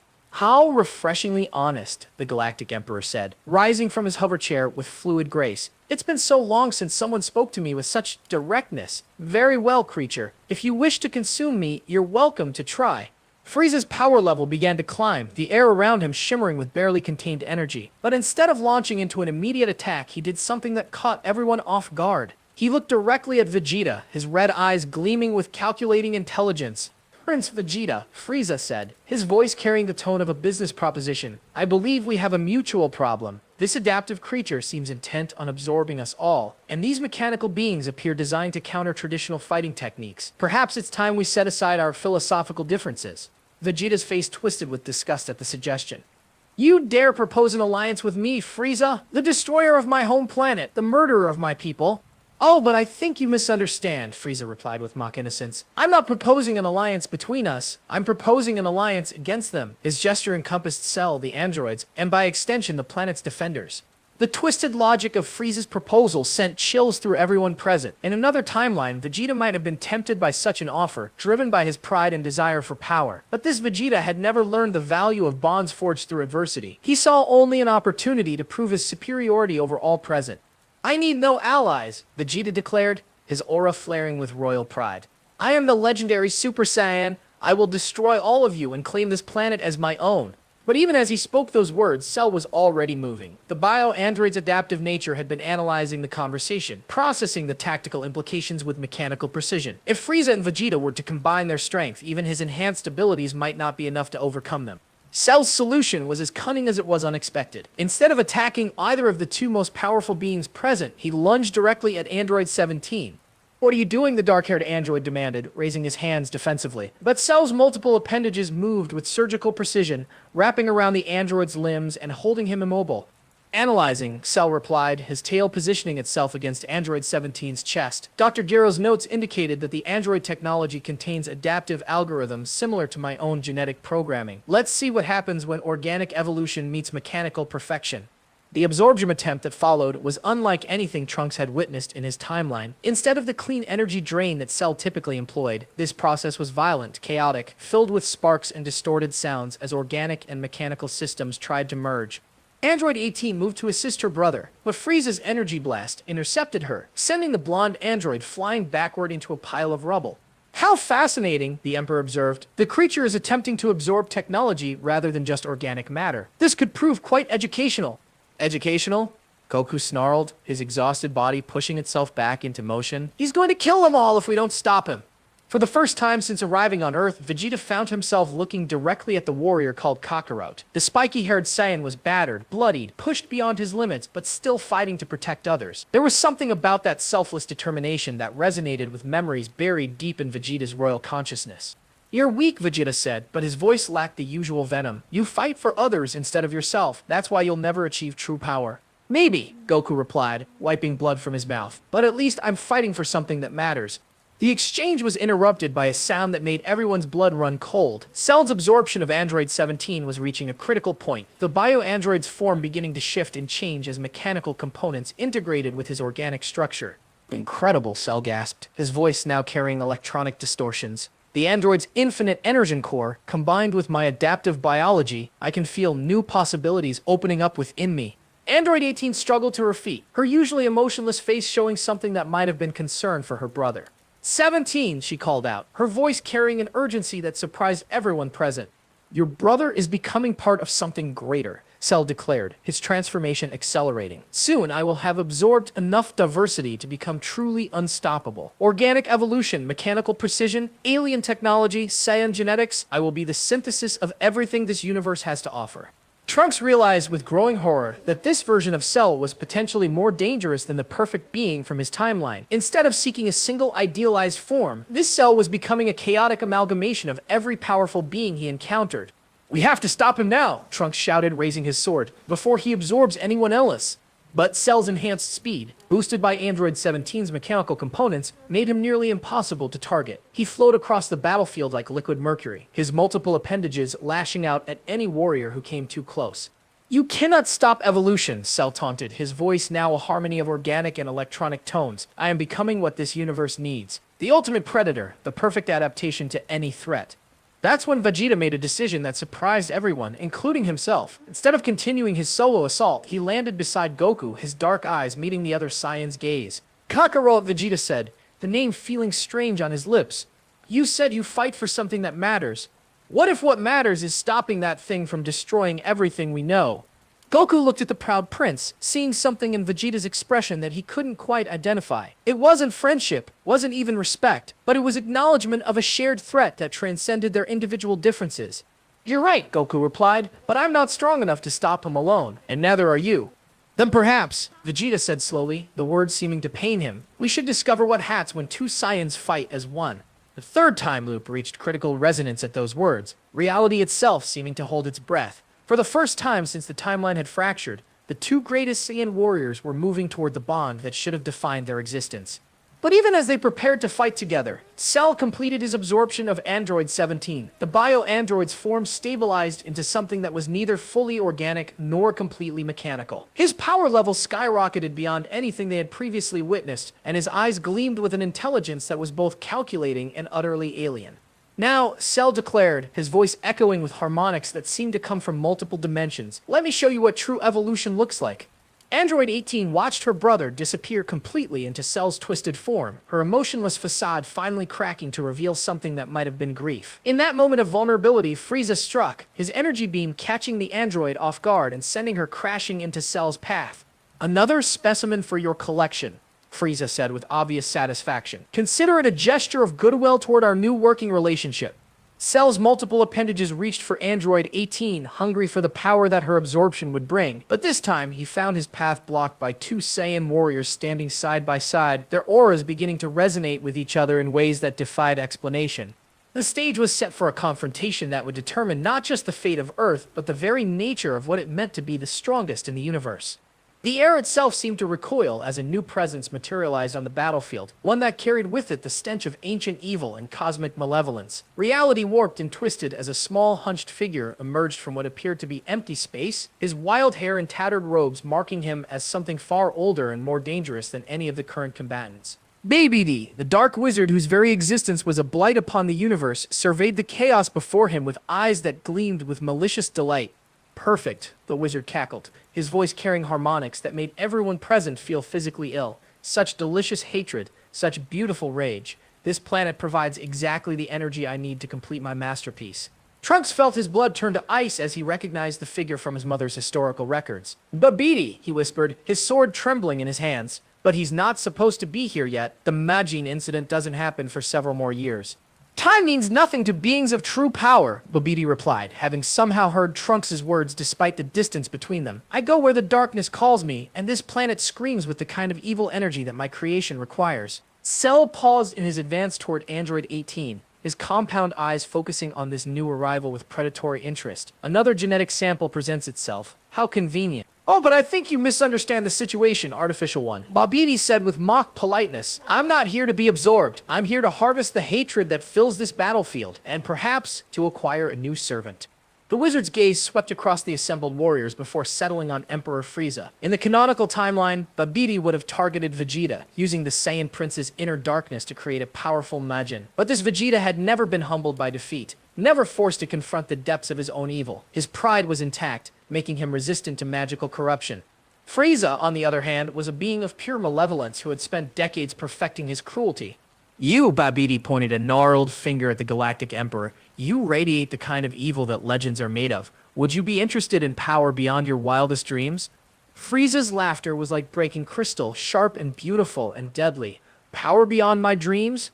My dear wizard, I already possess more power than most beings can imagine. What could you possibly offer that would interest me?" "The power to reshape reality itself," Babidi replied, his magic already beginning to weave itself through the air like visible darkness. "The power to become Majin Frieza, a being whose cruelty transcends the physical limitations of your current form." The magical energy struck Frieza before he could react, wrapping around him like chains made of crystallized hatred. But instead of the clean corruption that Babidi had expected, something went wrong. Frieza's natural resistance to mental domination, honed by decades of ruling through fear, created unexpected interference patterns in the spell. "Interesting," Frieza said, his voice now carrying undertones that seemed to come from multiple dimensions. "I can feel your magic trying to control me, wizard. But you seem to have forgotten something important. I am Emperor Frieza. I bow to no one." The transformation that followed was unlike anything from the canonical timeline. Instead of Babidi gaining a powerful servant, the wizard found himself dealing with a Majin corruption that had been filtered through Frieza's own twisted psyche. The result was a being that possessed magical enhancement but retained complete free will. Majin Frieza emerged from the dark energy cocoon as something that transcended his previous forms. His pale skin now bore intricate purple markings that pulsed with otherworldly power, and his eyes had become windows into dimensions of suffering that mortal minds couldn't comprehend. "Magnificent," the transformed emperor declared, flexing fingers that now crackled with both ki energy and dark magic. "This is exactly what I needed to deal with these irritating complications." Cell, who had been observing this transformation with growing hunger, suddenly lunged forward. "Such power! I must have it for myself." But Majin Frieza moved with speed that made Cell's enhanced reflexes seem sluggish. The Emperor's hand shot out, catching the bio-android by the throat with casual ease. "Did you really think you could absorb me, little creature?" Frieza asked, his voice now raring the authority of someone who had transcended conventional power scales. "Allow me to demonstrate the difference between artificial evolution and genuine transcendence." Dark energy poured from Frieza's hand, but instead of destroying Cell, it began to corrupt the bio-android's adaptive systems. Cell's screams echoed across the battlefield as his carefully balanced genetic structure began to destabilize. "What are you doing to me?" Cell gasped, his multiple forms beginning to shift and merge in ways that defied biological logic. "I'm giving you exactly what you wanted," Majin Frieza replied with cruel amusement. "Evolution! But sometimes evolution takes forms that the subject doesn't expect."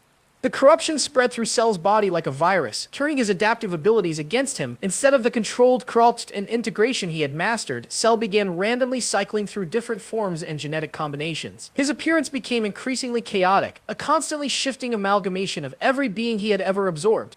"This is madness," Android 18 said, her voice carrying a note of something that might have been fear. "He's becoming unstable." "Precisely," Babidi cackled, delighted by the turn of events. "Chaos breeds power, and power feeds my ultimate creation. Soon, I will have enough energy to awaken Lord Buu." The mention of that name sent chills through everyone present who understood its significance. But as Babidi began to channel the battlefield's chaotic energy toward his sealed master, something unexpected happened. The time loops that had been growing stronger throughout the conflict suddenly reached critical mass. All three temporal echoes converged simultaneously, creating a cascade of reality distortions that threatened to tear the fabric of space-time itself. Goku and Vegeta, standing side by side but still strangers to each other, suddenly found themselves experiencing flashes of memories that belonged to different timelines. They saw themselves as bitter enemies, as reluctant allies, as friends who pushed each other to heights of power that defied imagination. "What is this?" Vegeta gasped, his hands pressed against his temples as visions of legendary battles flooded his consciousness. "These memories, they feel real, but they never happened." "I see it too," Goku replied, his own mind reeling from images of transformations he had never achieved, techniques he had never learned, bonds he had never forged. "It's like we're seeing what could have been." Trunks watched in amazement as the two Saiyans began to resonate with each other on a level that transcended their current relationship. The temporal echoes were showing them glimpses of the legendary rivalry that should have defined their existence.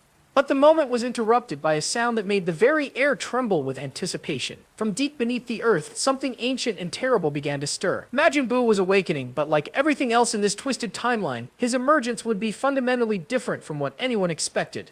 The pink blob that burst from the underground chamber was smaller than the Buu of legend, his form more compact and focused. This Buu had been awakened by a different combination of energies, shaped by the unique chaos of this altered timeline. "Buu, hungry," the creature declared, his childish voice carrying undertones of cosmic menace. "Buu wants strong fighters to play with." As Majin Buu's presence added yet another layer of chaos to the battlefield, the three time loops reached a point of such instability that reality itself began to fracture. Cracks appeared in the air like broken glass, revealing glimpses of other timelines where different choices had led to different outcomes. And through those cracks, the ghostly images of legendary battles began to bleed into the present, showing everyone assembled what their conflict should have been if fate had taken its proper course. Through the fractured dimensions of space-time, a voice that seemed to come from everywhere and nowhere at once began to speak. It carried the weight of cosmic authority, the wisdom of beings who existed beyond the constraints of linear time. "The anchor point has been severed," the voice intoned, its words causing the very air to vibrate with otherworldly resonance. "Reality groans under the weight of what should have been, but never was. The bond that was meant to stabilize this universe has been broken before it could form." Trunks felt his knees buckle as the full implications of what he was hearing crashed over him like a tidal wave of cosmic understanding. His time machine, his mother's calculations, everything they thought they knew about temporal mechanics had been based on a fundamental misunderstanding. "The loops?" he whispered, his voice barely audible over the chaos of the battlefield. "They're not random anomalies. They're the universe trying to fix itself."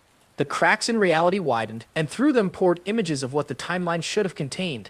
Goku and Vegeta's first battle on Earth, a conflict so epic that it left scars on the planet itself. Their rivalry pushing both warriors to achieve the legendary Super Saiyan transformation. Their eventual alliance against threats that no single fighter could face alone. "Look," Goku said, his voice filled with wonder as he watched these phantom battles play out in the fractured air. "That's us, isn't it? But we're fighting each other, not fighting together." Vegeta's eyes were locked on his alternate self, watching as that version of the Saiyan Prince experienced defeat, humiliation, and eventually growth that transcended his royal arrogance. "But Vegeta learned something I never did," he admitted, his voice tight with emotions he couldn't name. "He learned that power means nothing without something worth fighting for." "And that Goku," the prince continued, gesturing toward the golden-haired warrior in the visions, "he achieved strength I can't even comprehend, but not because he was stronger than me, because I was there to push him beyond his limits." The cosmic voice spoke again, its tone carrying notes of both sadness and hope. The Saiyan rivalry was meant to be more than just a conflict between warriors. It was designed to be an anchor point for this reality, a stable foundation upon which the universe could build its greatest legends. Majin Buu paused in his advance toward the assembled fighters, his childlike mind somehow grasping concepts that eluded more sophisticated beings. "Buu, understand," he said, his voice carrying unexpected wisdom.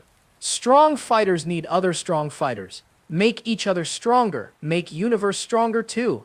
"Precisely," the voice confirmed. "Without that rivalry, without that bond of mutual growth and challenge, this timeline has become unstable. The universe itself aches for the connection that was never made." Cell, his form still cycling chaotically through different genetic combinations, suddenly screamed as the temporal instability began affecting his very existence. "This is impossible! I am the ultimate life form! I cannot be unmade by cosmic forces!" But even as he spoke, parts of his body began to phase in and out of existence, his genetic material unable to maintain coherence in a reality that no longer had stable foundations. "The bioandroid is correct about one thing," Majin Frieza observed, his enhanced form seeming more solid and real than anything else in the fracturing battlefield. "This instability affects all of us. Even I can feel reality trying to rearrange itself around some idealized version of events." Android 18, still reeling from the loss of her brother, looked up at the cosmic visions with something approaching understanding. "In those other timelines, we were defeated. Our purpose was to push the Saiyans to grow stronger. But here, we succeeded too well. We won battles we were meant to lose." The truth of her words hit everyone present like a physical blow. In the canonical timeline, every enemy had served a purpose in driving Goku and Vegeta to transcend their limits. The Saiyans' growth had been forged in the crucible of increasingly impossible challenges, each victory earned through bonds of rivalry and mutual respect. But in this broken timeline, those challenges had come without the partnership that was meant to meet them. Earth's fenders had faced overwhelming odds alone, and while they had shown incredible courage, they had ultimately fallen short of their legendary potential. "So what do we do?" Goku asked, his voice carrying the weight of a man who was finally to understand the scope of the problem they faced. "How do we fix something that was broken before it ever had a chance to exist?" Vegeta looked at his fellow Saiyan, really looked at him for the first time since arriving on Earth. He saw not just another warrior, but a mirror of what he himself could become with the right catalyst. "We forged the bond that should have been," he said simply. "Here, now, in the middle of this chaos." "But how?" Trunks interjected, his voice tight with desperation. "In my timeline, your rivalry developed over years of conflict and growth. You don't have that luxury now." The cosmic voice provided the answer, its words carrying the finality of universal law. "Some bonds transcend time itself. The connection between these two Saiyans exists on a level deeper than memory or experience. It is written into the very fabric of their souls." As if summoned by those words, the time loops suddenly synchronized, their chaotic pulses finding a rhythm that resonated with the heartbeats of both Saiyan warriors. The fractured reality around them began to stabilize, but not by returning to its previous state. Instead, it started to reshape itself around the potential for what Goku and Vegeta could become together. "I feel it," Goku said, his voice filled with awe. "Something connecting us, something that goes deeper than words or understanding." "As do I," Vegeta replied, his usual arrogance replaced by something approaching humility. "It's as if my soul recognizes yours, even though we've only just met." But Beatty, watching this development with growing alarm, raised his staff to unleash another wave of dark magic. "This cannot be allowed! My plans require chaos, not cosmic harmony." But before the wizard could complete his spell, something unprecedented happened. The synchronized time loops created a pocket of stable reality around the two Saiyans, and in that pocket, the impossible became inevitable. Goku and Vegeta's auras began to resonate with each other, their individual energies finding harmonics that neither had ever achieved alone. For a moment, just a moment, both warriors flickered with golden light that seemed to come from their very souls rather than their physical forms. "The Super Saiyan transformation," Trunks breathed, recognizing the familiar energy signature. "But it's different. They're not achieving it through rage or desperation. They're reaching it through connection." The golden auras faded before either warrior could complete the transformation, but the message was clear. Together, they could achieve heights of power that neither could reach alone. The universe itself was showing them the path forward. Cell's chaotic form suddenly stabilized, his multiple genetic combinations settling into a new configuration that incorporated elements from the stable reality around the Saiyans. "Fascinating," he said, his voice now carrying notes of genuine curiosity rather than just hunger. "Perhaps there is more to strength than simple absorption." Majin Frieza's enhanced senses detected the shift in cosmic forces, and for the first time since his transformation, the Emperor felt something approaching uncertainty. "The rules of this conflict are changing," he observed. "Power alone may no longer be sufficient to determine the victor." as reality continued to reshape itself around the growing bond between the two Saiyans. The fractured battlefield began to take on new characteristics. The ground itself seemed more solid, the air clearer, the very laws of physics more stable and predictable. But even as hope began to bloom in the hearts of Earth's defenders, new cracks appeared in the dimensional barriers. These weren't the chaotic fractures of temporal instability, but deliberate tears created by beings who existed beyond the normal constraints of space and time. Through these tears, cosmic entities began to peer into the stabilizing reality, their attention drawn by the unprecedented event of two legendary warriors forging their destined bond in the middle of a multiversal crisis. The dimensional tears widened like cosmic wounds, and through them poured echoes of infinite possibilities. But these weren't the chaotic fragments of broken time that had plagued the battlefield before. These were deliberate intrusions, alternate versions of reality bleeding into the current timeline with surgical precision. The first figure to step through the dimensional rift was unmistakably Goku, but his appearance sent shockwaves through everyone present. This alternate version bore scars that spoke of legendary battles. His orange gi was pristine despite obvious signs of recent combat, and his eyes held the confident gleam of a warrior who had never known ultimate defeat. Interesting, the alternate Goku said, his voice carrying the same warmth as the original, but with an underlying strength that seemed to resonate with cosmic forces. So, this is the timeline where we never met Vegeta. No wonder reality is falling apart. Behind him, another figure emerged from the dimensional tier, and Vegeta's breath caught in his throat as he stared at what he could have become. This alternate Vegeta moved with fluid grace that spoke of battles won through strategy rather than just raw power. His armor was different, bearing marks of friendship rather than just conquest, and when he looked at the canonical Vegeta, his expression held not contempt but something approaching pity. "Look at yourself," the alternate Vegeta said, his voice carrying royal authority, tempered with hard-earned wisdom. Still clinging to pride that means nothing without someone worthy to share it with. Still believing that strength comes from isolation rather than connection. Trunks stared at these alternate versions of his father and Goku with eyes wide with recognition. "These are from the Prime Timeline," he whispered. "The reality where everything went according to cosmic design." "Not just the Prime Timeline," the alternate Goku corrected, his gaze taking in the chaos of the battlefield with practiced assessment. "We're representatives of every timeline where our bond was allowed to form properly. We're here because the universe itself is crying out for stability." As if summoned by his words, more dimensional rifts opened around the battlefield. Through them came other versions of the legendary Saiyans, each representing a different possibility of what their rivalry could have produced. One Goku bore the orange gi of the Turtle School but moved with the fluid precision of someone who had mastered Ultra Instinct. Another Vegeta wore the armor of Saiyan royalty but carried himself with the humble confidence of a protector rather than a conqueror. "This is impossible!" Cell gasped, his chaotic form cycling through genetic combinations as he tried to process the multiple power signatures flooding the battlefield. "There can't be this many versions of the same beings." "Multiverse theory made manifest," the Prime Timeline Vegeta explained, his voice carrying the authority of someone who had faced cosmic-level threats. "When a bond as fundamental as ours is severed, it creates ripples across all possible realities. We're here to help repair the damage." Imagine Frieza, his enhanced senses reeling from the influx of dimensional energy, found himself facing multiple versions of the warriors who had been his greatest challenges. "How delightfully complicated," he said, his voice maintaining its characteristic calm despite the obvious strain. "Multiple legendary Super Saiyans. This should prove educational." But it was Majin Buu who provided the most unexpected reaction to the dimensional convergence. The pink creature's childlike mind, unencumbered by adult preconceptions about possibility and impossibility, immediately grasped what was happening. "Do you understand?" he declared, clapping his hands with delight. "Strong fighters from other places came to help make broken world whole again." The alternate Goku smiled at Buu's innocent wisdom. "Exactly right, Buu. Sometimes it takes all possible versions of a story to tell the truth." Android 18, still grieving the loss of her brother but beginning to understand her role in the cosmic narrative, looked up at the assembled warriors with something approaching hope. "Can you fix this? Can you make the timeline stable again?" "Not alone," the Prime Vegeta admitted, stepping closer to his canonical counterpart. "The bond has be forged by the warriors who belong to this reality. We can show you the way, but you have to walk the path yourselves." The canonical Goku looked at his alternate selves, seeing in their confident bearing and harmonious auras what he had been missing all his life. "How do we do it? How do we become what we're supposed to be?"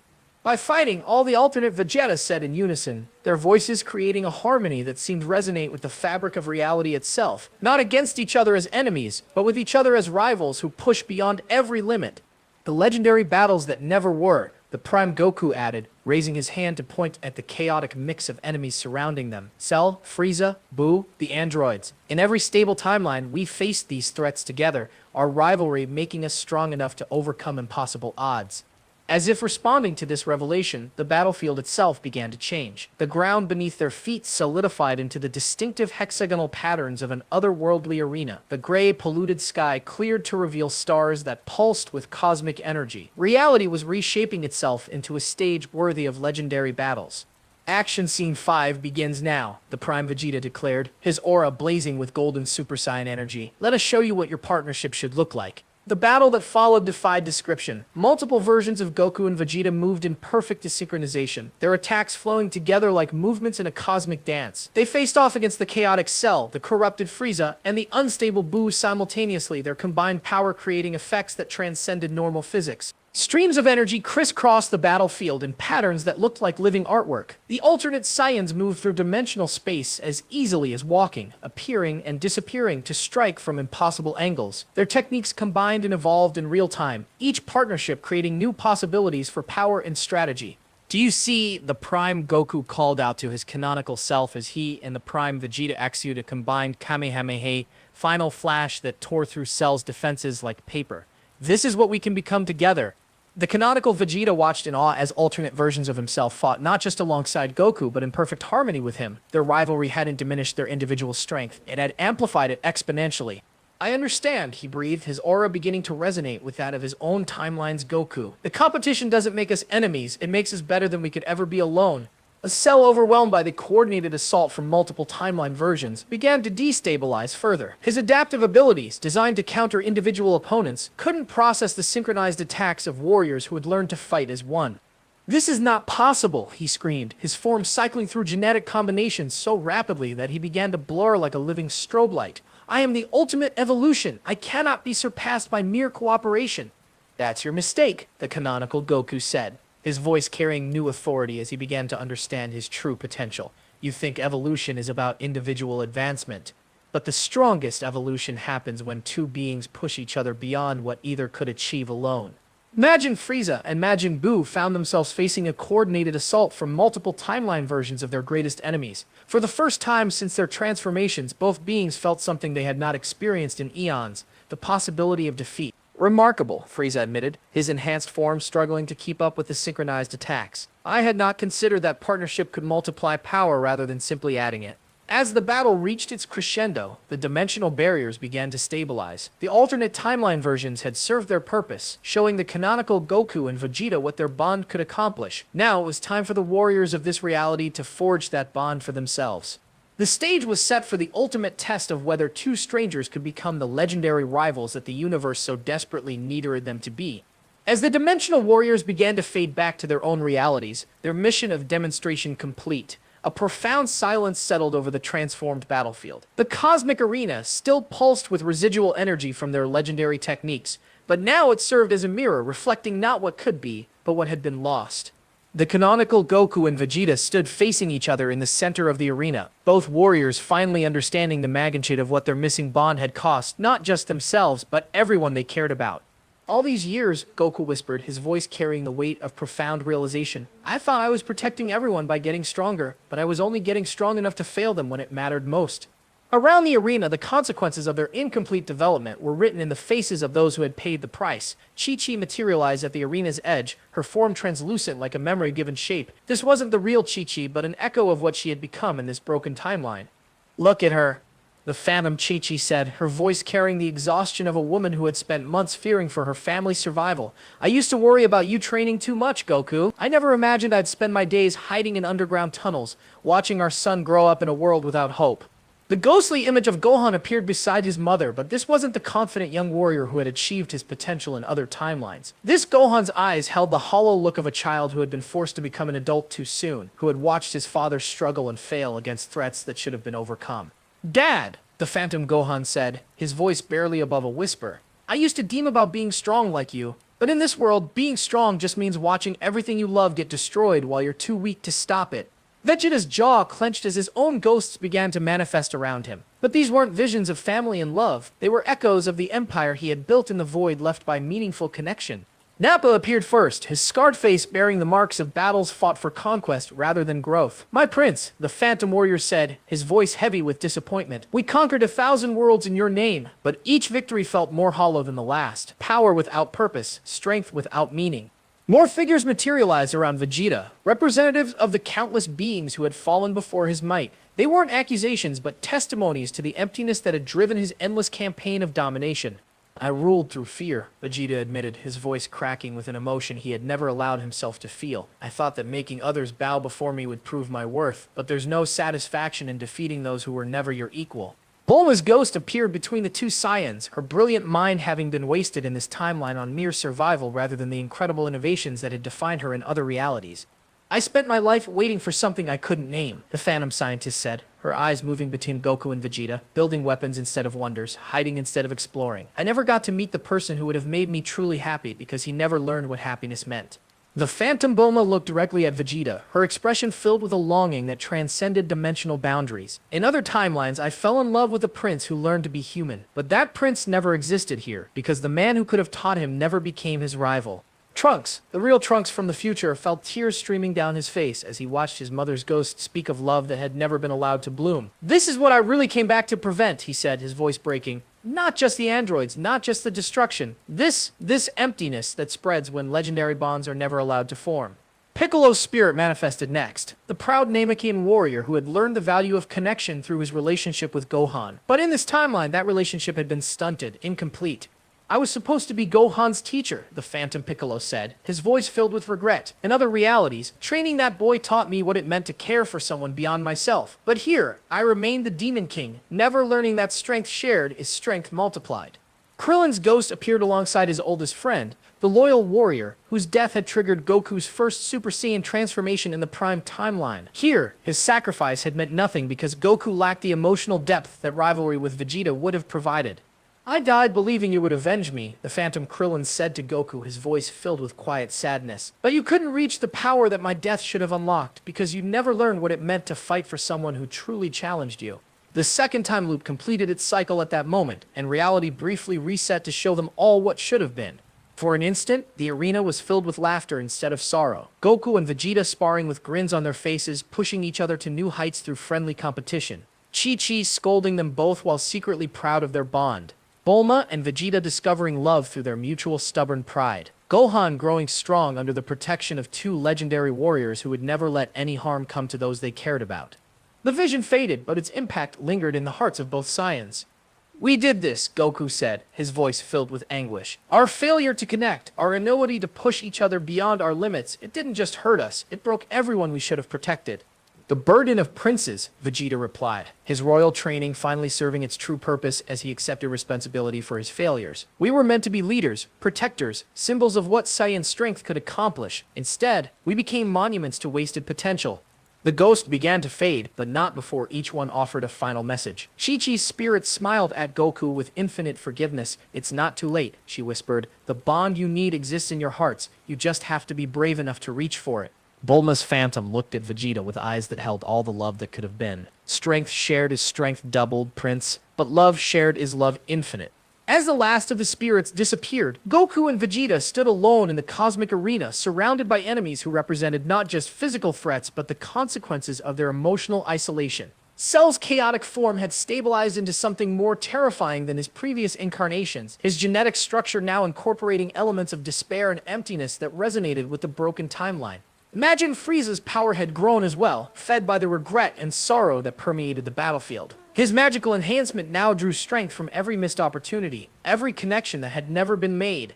Majin Buu, perhaps most dangerous of all, had evolved by absorbing the loneliness that defined this reality. His childish demeanor now carried undertones of cosmic isolation, the kind of emptiness that could consume entire universes.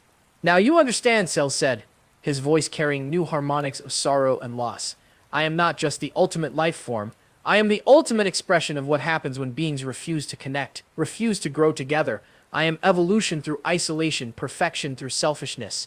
"And we," Majin Frieza added, his enhanced form, radiating waves of imperial loneliness, "are the darkness that fills the void where bonds should have been. We are what grows in the spaces between hearts that never learned to beat in harmony." The stage was set for the ultimate confrontation, not just between warriors and their enemies, but between the forces of connection and the powers that thrived on isolation. Goku and Vegeta had seen the price of their failure to bond, had felt the weight of every relationship that had withered in the absence of their legendary rivalry. Now they had to decide whether understanding that price was enough to finally forge the connection that the universe so desperately needed them to create. The weight of cosmic responsibility settled on Goku's shoulders like a mantle he had never wanted to wear but could no longer refuse. Looking across the arena at Vegeta, he saw not an enemy or even a stranger, but a reflection of his own incomplete soul. The time for half measures and hesitation had passed. Vegeta, Goku said, his voice carrying a new quality of determination that seemed to resonate with the fabric of reality itself. I have an idea, but it's going to require something neither of us has ever done before. The Saiyan prince raised an eyebrow, his royal composure intact despite the emotional revelations they had just experienced. And what might that be, Kakarot? We have to trust each other, Goku replied simply. Not just as allies fighting the same enemy, but as partners who are willing to risk everything for each other's growth. Vegeta's initial reaction was a bark of bitter laughter. Trust, I am Prince Vegeta, heir to a warrior race that conquered through strength alone. I have never trusted anyone, never needed to rely on another's power to achieve victory. And look where that got us, Goku said, gesturing at the chaos surrounding them. Look where it got everyone we should have protected. Maybe it's time to try something different. Android 18, still mourning the loss of her brother to Cell's chaotic absorption, stepped forward with an expression that might have been hope. In my original programming, I was designed to push you both beyond your limits. Maybe I can still serve that purpose, just not the way Doc Gero intended. What are you proposing? Trunks asked, his sword ready despite his uncertainty about the android's intentions. A training scenario, Android 18 replied, her voice carrying the first warmth it had shown since her activation. But not combat against me, combat with each other, while I monitor your energy signatures and provide the external pressure you need to break through your emotional barriers. Cell's multiple forms writhed with agitation at this suggestion.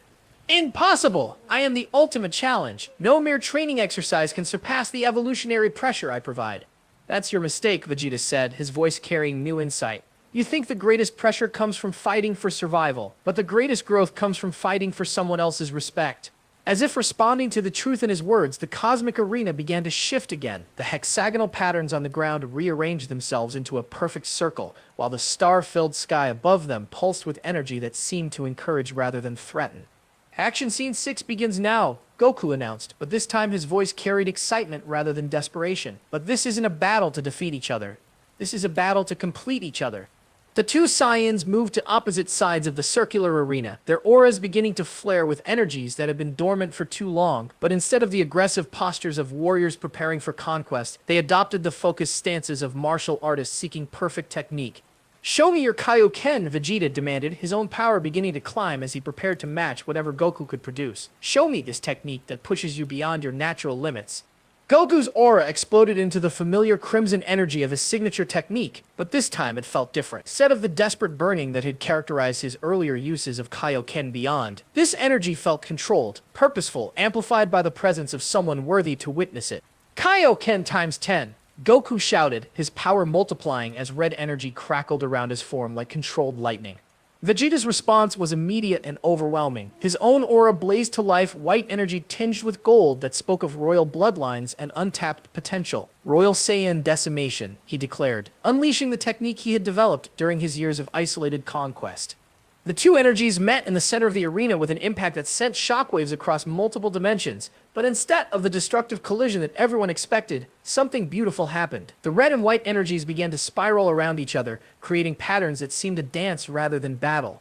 Incredible, Android 18 breathed, her sensors detecting energy interactions that defied her programming. They're not fighting against each other, they're fighting with each other, using their techniques to push their partner to higher levels.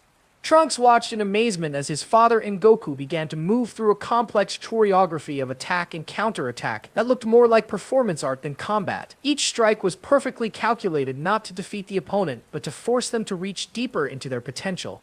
This is what rivalry truly means, Trunks whispered, finally understanding the cosmic forces that had shaped his hindline. It's not about proving superiority. It's about creating a partner who will never let you settle for anything less than your absolute best.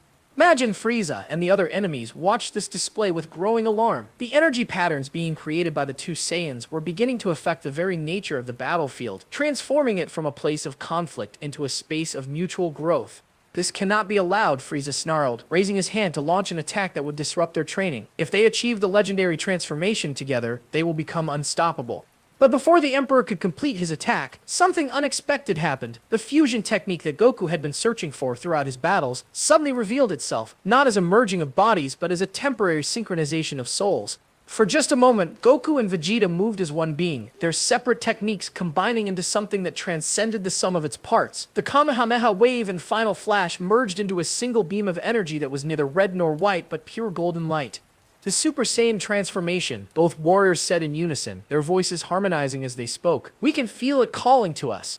The golden energy surrounding them began to solidify, their hair flickering between black and the legendary golden hue. But the transformation remained incomplete, tantalizingly close, but not quite achievable. What's missing? Vegeta gasped, his body straining to contain power that felt just beyond his reach. The emotional trigger, Trunks realized, his time travel knowledge finally providing the missing piece. In every timeline, the Super Saiyan transformation is triggered by intense emotion, usually rage at the loss of someone precious. But we can't lose anyone else, Goku said, his voice filled with determination. This timeline has already paid too high a price for our failures. That's when Android 18 made a decision that surprised everyone, including herself. She stepped forward into the arena, placing herself directly between the two Saiyans and their enemies. Then don't fight for loss, she said, her voice carrying new warmth. Fight for the joy of having found each other. Fight for the happiness of everyone who gets to live in a world where legendary partnerships exist. The third time loop began to accelerate out of control at her words, reality itself responding to the concept of finding joy in connection rather than power in isolation. The cosmic arena started to pulse with energy that felt alive, encouraging, supportive rather than challenging. Together, Goku said, extending his hand toward Vegeta. As rivals, Vegeta replied, clasping that hand with his own. As partners, they said in unison, their combined energy beginning to resonate at frequencies that made the very air sing with harmonic potential. The golden light surrounding them intensified, their hair beginning to hold its legendary color for longer periods. The Super Saiyan transformation was finally within reach, but it would require one final push to achieve completely. And in the depths of space, something ancient and malevolent sensed the approaching moment of their legendary bond. Cell, Frieza, and Buu might have been dangerous, but they were nothing compared to the cosmic force that had been feeding on this timeline's isolation and despair. The real enemy was finally ready to reveal itself. The cosmic arena exploded into chaos as the true enemy finally revealed itself. The space above them tore open like fabric being ripped by invisible claws, and through that wound in reality poured a darkness that was not merely the absence of light, but the active negation of connection itself. The entity that emerged defied description, existing simultaneously as shadow and substance, void in overwhelming presence. It was the living embodiment of isolation, the cosmic force that fed on severed bonds and thrived in the spaces between hearts that had never learned to beat in harmony. I am the void between, it spoke, its voice coming from everywhere and nowhere at once. I am what grows in the absence of connection, what strengthens when bonds are broken, what becomes inevitable when legendary partnerships are never allowed to form.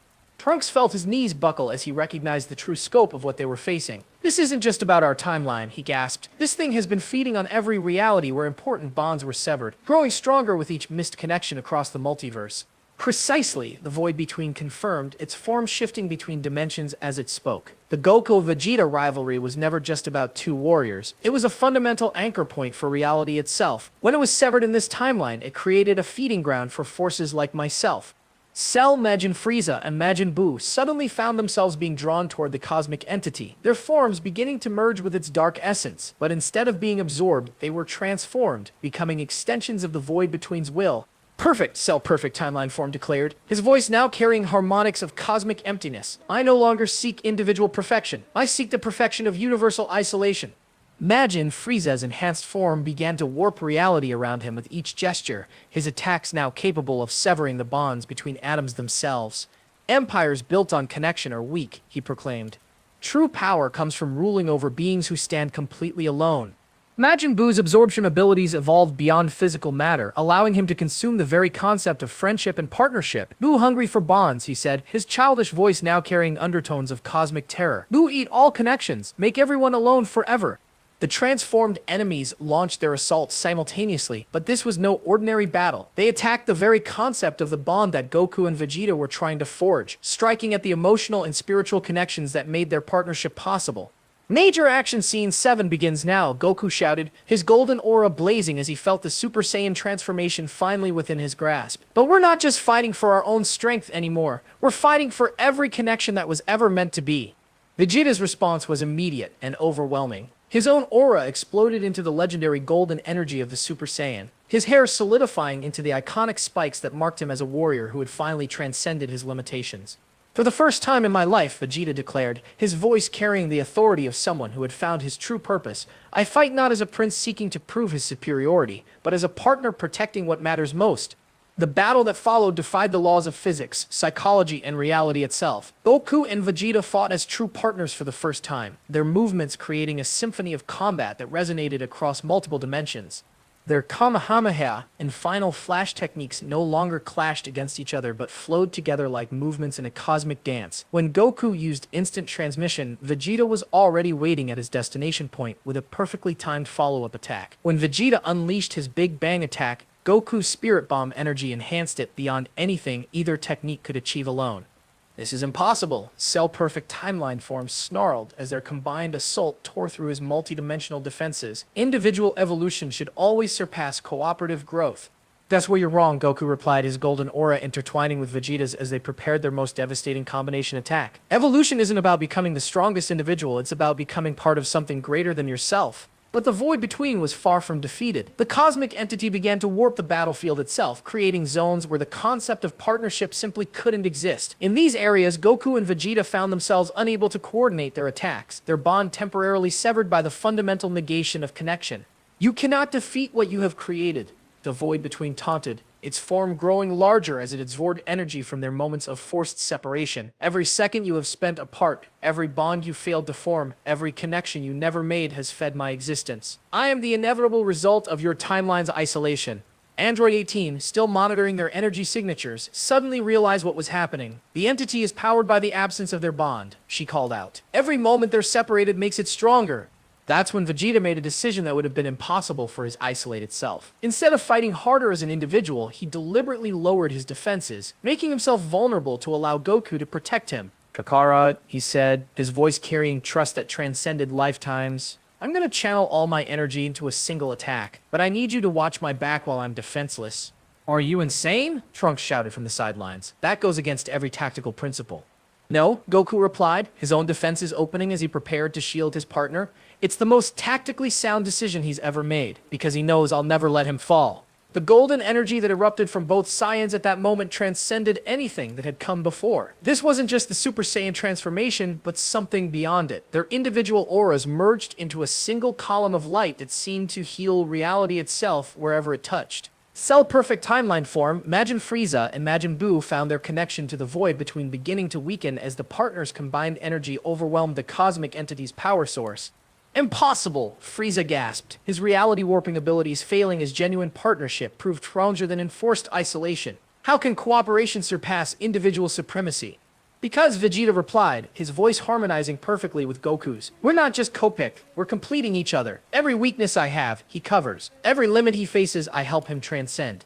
And every victory we achieve, Goku added, their combined energy reaching levels that made their previous power seem significant, belongs to both of us equally.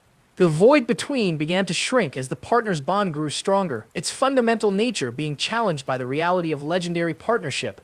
This cannot be. Isolation is the natural state of all beings. Connection is temporary, artificial, doomed to failure. Maybe for beings like you, both Saiyans said in unison, their voices creating harmonics that seem to repair the damaged fabric of space-time itself. But we choose to be more than what we are alone. Environmental destruction spanned multiple dimensions as their final attack took shape. This wasn't just a technique, but a fundamental alteration of reality's basic principles. Where the beam of their combined energy passed, the very concept of isolation was replaced with the possibility of connection. The cosmic arena began to expand, reality itself growing larger to accommodate the new paradigm of partnership over individual strength. Stars that had been dying in the isolation-poisoned space began to shine brighter, their light reaching across impossible distances to touch other suns and networks of cosmic connection. Behold, Vegeta announced, his royal training finally serving its true purpose as he proclaimed not his own supremacy, but their shared achievement. The technique that was always meant to exist when two legendary warriors fight as one. The attack they unleashed had no name because it had never existed before. It was pure partnership made manifest, a beam of energy that carried within it every moment of trust, every instance of mutual support, every second of shared growth that had led to this moment. But even as their ultimate technique prepared to strike the void between, the cosmic entity revealed one final terrible truth about the nature of this timeline and the price that would have to be paid to repair it completely. As the combined energy of their ultimate technique prepared to strike the void between, the cosmic entity's form began to shift and expand, revealing the terrible truth that had been hidden beneath layers of dimensional space-time. "You still don't understand," the void between said, its voice now carrying harmonics that seemed to tune from the depths of countless universes. "I am not just feeding on your severed bond. I am your severed bond. I am what your legendary rivalry became when it was prevented from forming." The revelation hit both Saiyans like a physical blow. The energy beam they had been preparing faltered as the cosmic implications crashed over them with devastating force. "That's impossible," Vegeta gasped, his golden aura flickering as doubt crept into his heart. "We're creating our bond now. We're becoming what we were meant to be." "Too late," the void between replied, its form now clearly recognizable as a twisted, inverted reflection of what their partnership should have been. "Your bond was meant to anchor reality from the moment of your first meeting. Instead, the absence of that anchor allowed me to grow in its place. I have become the anti-bond, the force that actively prevents connections throughout the multiverse." Trunks felt his time machine's sensors going haywire as temporal mechanics beyond his understanding began to assert themselves. "The loops," he whispered in growing horror. The 3 time loops weren't trying to fix the timeline. They were feeding this thing, giving it more and more power each time the moment of connection was missed. All 3 time loops converged in a cascade of reality-shattering energy that made their previous battles seem like gentle breezes. The void between absorbed the temporal distortions, its form becoming more solid and real with each passing moment. "Every time you almost met," the entity continued, its presence now so overwhelming that it began to warp the fundamental laws of physics around them. "Every moment when your bond should have formed but didn't created another loop, and each loop fed me more energy, more power, more reality to corrupt." Cell-perfect timeline form, still serving as an extension of the void between's will, began to laugh with voices that belonged to every being who had ever been isolated. "We are not your enemies, Saiyans. We are what you created through your failure to connect. Every lonely death, every severed friendship, every broken partnership across infinite realities has made us stronger." Imagine Frieza's reality warping abilities reached new heights as he drew power from the cosmic entity. Empires built on isolation, subjects who serve through fear rather than loyalty, rulers who stand alone at the top of pyramids built from the bones of connection. "This is the universe your absence has created." "And I," Majin Buu declared, his absorption powers now capable of consuming the very concept of partnership itself, "eat all the bonds that never were, all the friendships that never formed, all the love that never bloomed." Buu is very, very full. Goku and Vegeta found themselves pushed beyond their absolute limits as the cosmic weight of their failure to connect pressed down upon them. Their Super Saiyan forms began to flicker and fade as the void between's influence made their partnership feel artificial, forced, temporary. "We can still fight this," Goku said, but his voice lacked its usual confidence. "We found our bond now, we're stronger together than we ever were apart." "Are you?" the void between asked, its form beginning to separate the 2 warriors by simply existing between them. "Or are you just 2 beings pretending to be connected because the alternative is admitting that you've doomed countless realities to isolation and despair?" The attack came without warning, striking not at their bodies but at the very concept of their partnership. The void between's assault was designed to make them doubt each other, convince each warrior that their bond was nothing more than a desperate attempt to avoid responsibility for their cosmic failure. Vegeta felt his trust in Goku begin to waver as whispers of isolation filled his mind. "He will abandon you," the voices said. "He always chooses others over you. His wife, his son, his friends. You are just another tool for him to use." Goku experienced his own assault of doubt as the entity attacked his faith in their partnership. "He despises you," the void between whispered. "You are everything he was taught to hate. A low-class warrior who dares to match a prince. He will betray you the moment it serves his purposes." Their combined energy beam began to dissipate as emotional distance grew between them. The golden auras that had been intertwining like cosmic dance partners now flickered independently, isolated islands of power that could no longer reach each other. "This is the truth of connection," the void between declared, its form growing massive as their bond weakened. "It is temporary, artificial, ultimately meaningless. Isolation is the natural state of all beings.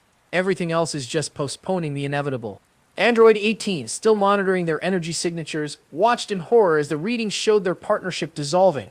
"They're losing synchronization," she reported, her voice tight with concern. "The entity is succeeding in separating them on a fundamental level." That's when future Trunks made a decision that went against every instinct for self-preservation. He launched himself directly at the void between, his sword blazing with energy as he prepared to strike at the cosmic entity's core. "You want to feed on isolation?" he shouted, his blade cutting through dimensional space as he attacked. "Then digest this. I am the son of both these warriors' bond. I exist because they were meant to be connected. I am living proof that your philosophy is wrong." The void between's attention shifted to Trunks, its assault on the two Saiyans momentarily lessening as it focused on this new threat. "Impossible! You are from a timeline where their bond existed. You cannot exist here." "I exist wherever their connection is possible," Trunks declared, his sword striking the entity's core with energy that seemed to come from every timeline where Goku and Vegeta had found each other. "And that means I exist everywhere, in every reality, because some bonds are too fundamental to be truly severed." The impact of his attack created ripples across multiple dimensions, and for a moment, the void between staggered. In that instant of weakness, Goku and Vegeta felt their doubts begin to clear. "He's right," Goku said, his golden aura beginning to stabilize as he looked at Vegeta with renewed trust. "Our bond isn't something we're creating now. It's something we're finally allowing ourselves to remember." "The connection was always there," Vegeta replied, his own power surging as understanding dawned. "In our fighting styles, in our techniques, in the way we instinctively understand each other's movements. We were born to be rivals." "And rivals," they said in unison, their voices creating harmonics that began to push back against the void between's influence, "are just partners who haven't admitted it yet." Their combined energy exploded outward in a nova of golden light that seemed to heal reality wherever it touched. But even as their power reached new heights, the void between revealed its final, most devastating attack. "If you will not accept isolation willingly," the cosmic entity declared, its form beginning to collapse inward like a black hole made of pure anti-connection, "then I will consume your bond and use its energy to sever every partnership that has ever existed across the entire multiverse." Cell-perfect timeline form absorbed energy from multiple realities as he became godlike in his power. The multiverse itself began to shake as the void between prepared to unleash an attack that would retroactively prevent every meaningful connection that had ever been forged. Both Saiyans fell to their knees as the cosmic weight of what they were facing crashed over them. They had found their bond, achieved their legendary partnership, reached heights of power that transcended individual strength. But it might not be enough to prevent the ultimate catastrophe that their initial failure had set in motion. The stage was set for a final gambit that would require not just their combined strength, but the willing sacrifice of everything they had worked so hard to achieve. In the moment when all seemed lost, when the void between prepared to unleash its reality-ending assault, something impossible happened. The cosmic entity's attack struck not empty space, but a barrier of pure, concentrated partnership energy that had materialized from nowhere. Standing between the two fallen Saiyans and their cosmic nemesis was a figure that shouldn't have been able to exist in this reality. It was Gogeta, but not the fusion technique they knew from other timelines. This was something far more profound, a manifestation of their bond so pure and complete that it had taken on independent existence.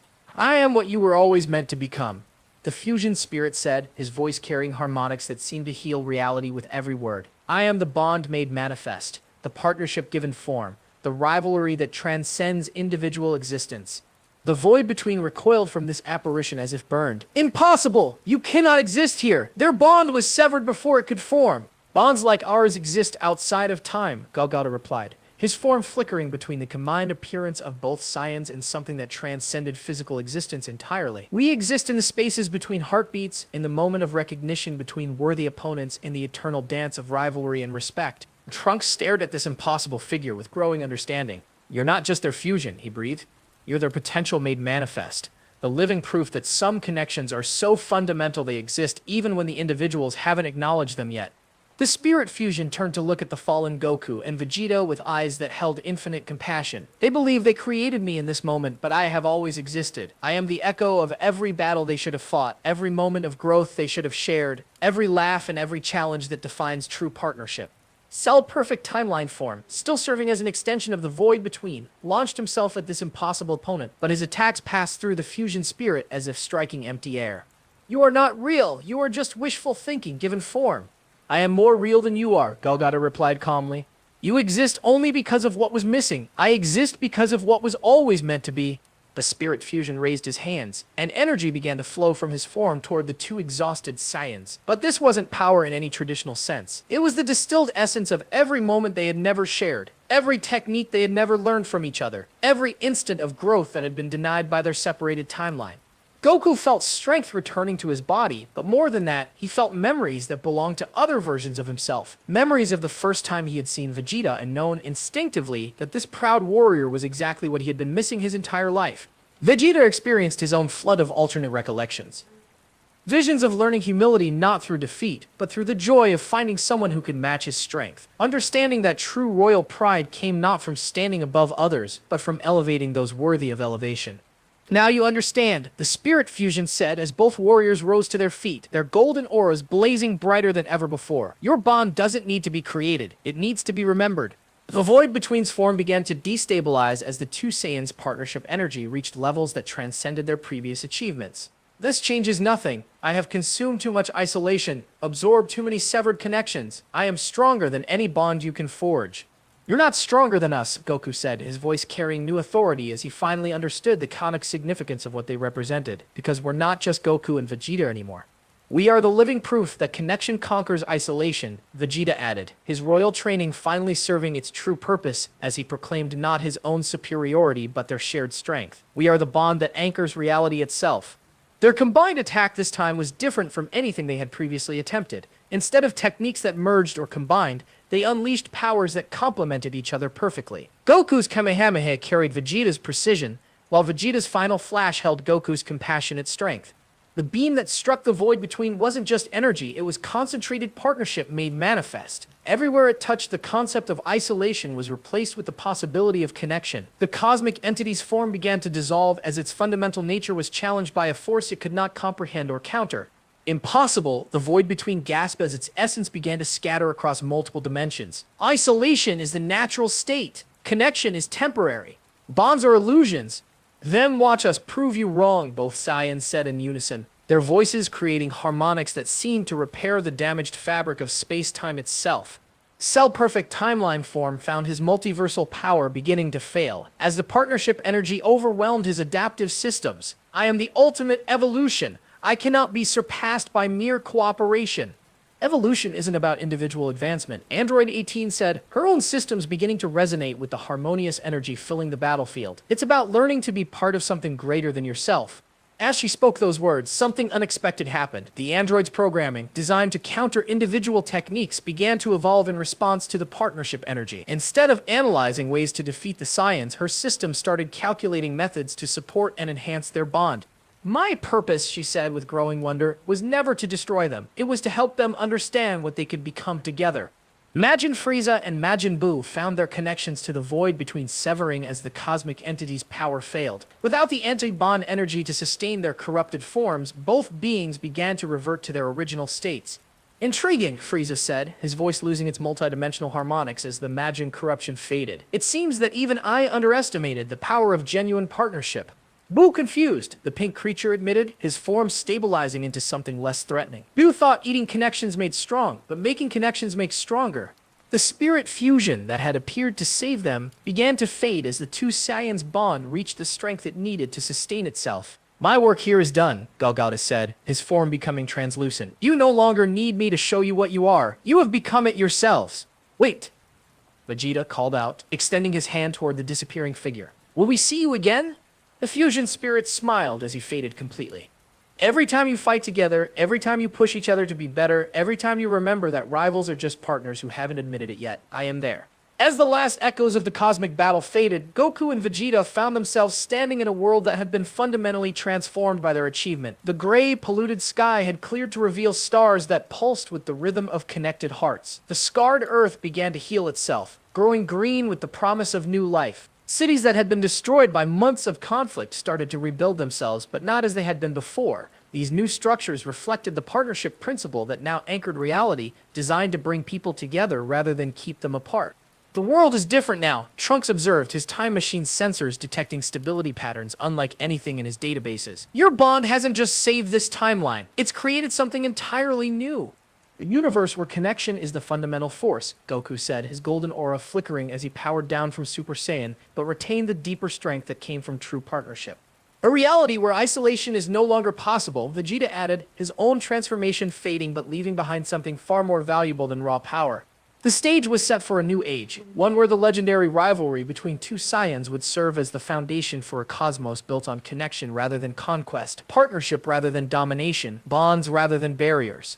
3 months had passed since the cosmic battle that reshaped reality itself, and the transformed Earth bore witness to changes that went far beyond the merely physical. In the rebuilt West City, Bulma Capsule Corporation had become something unprecedented, a research facility dedicated not to creating weapons or luxury items, but to developing technologies that enhanced connection between beings across the universe.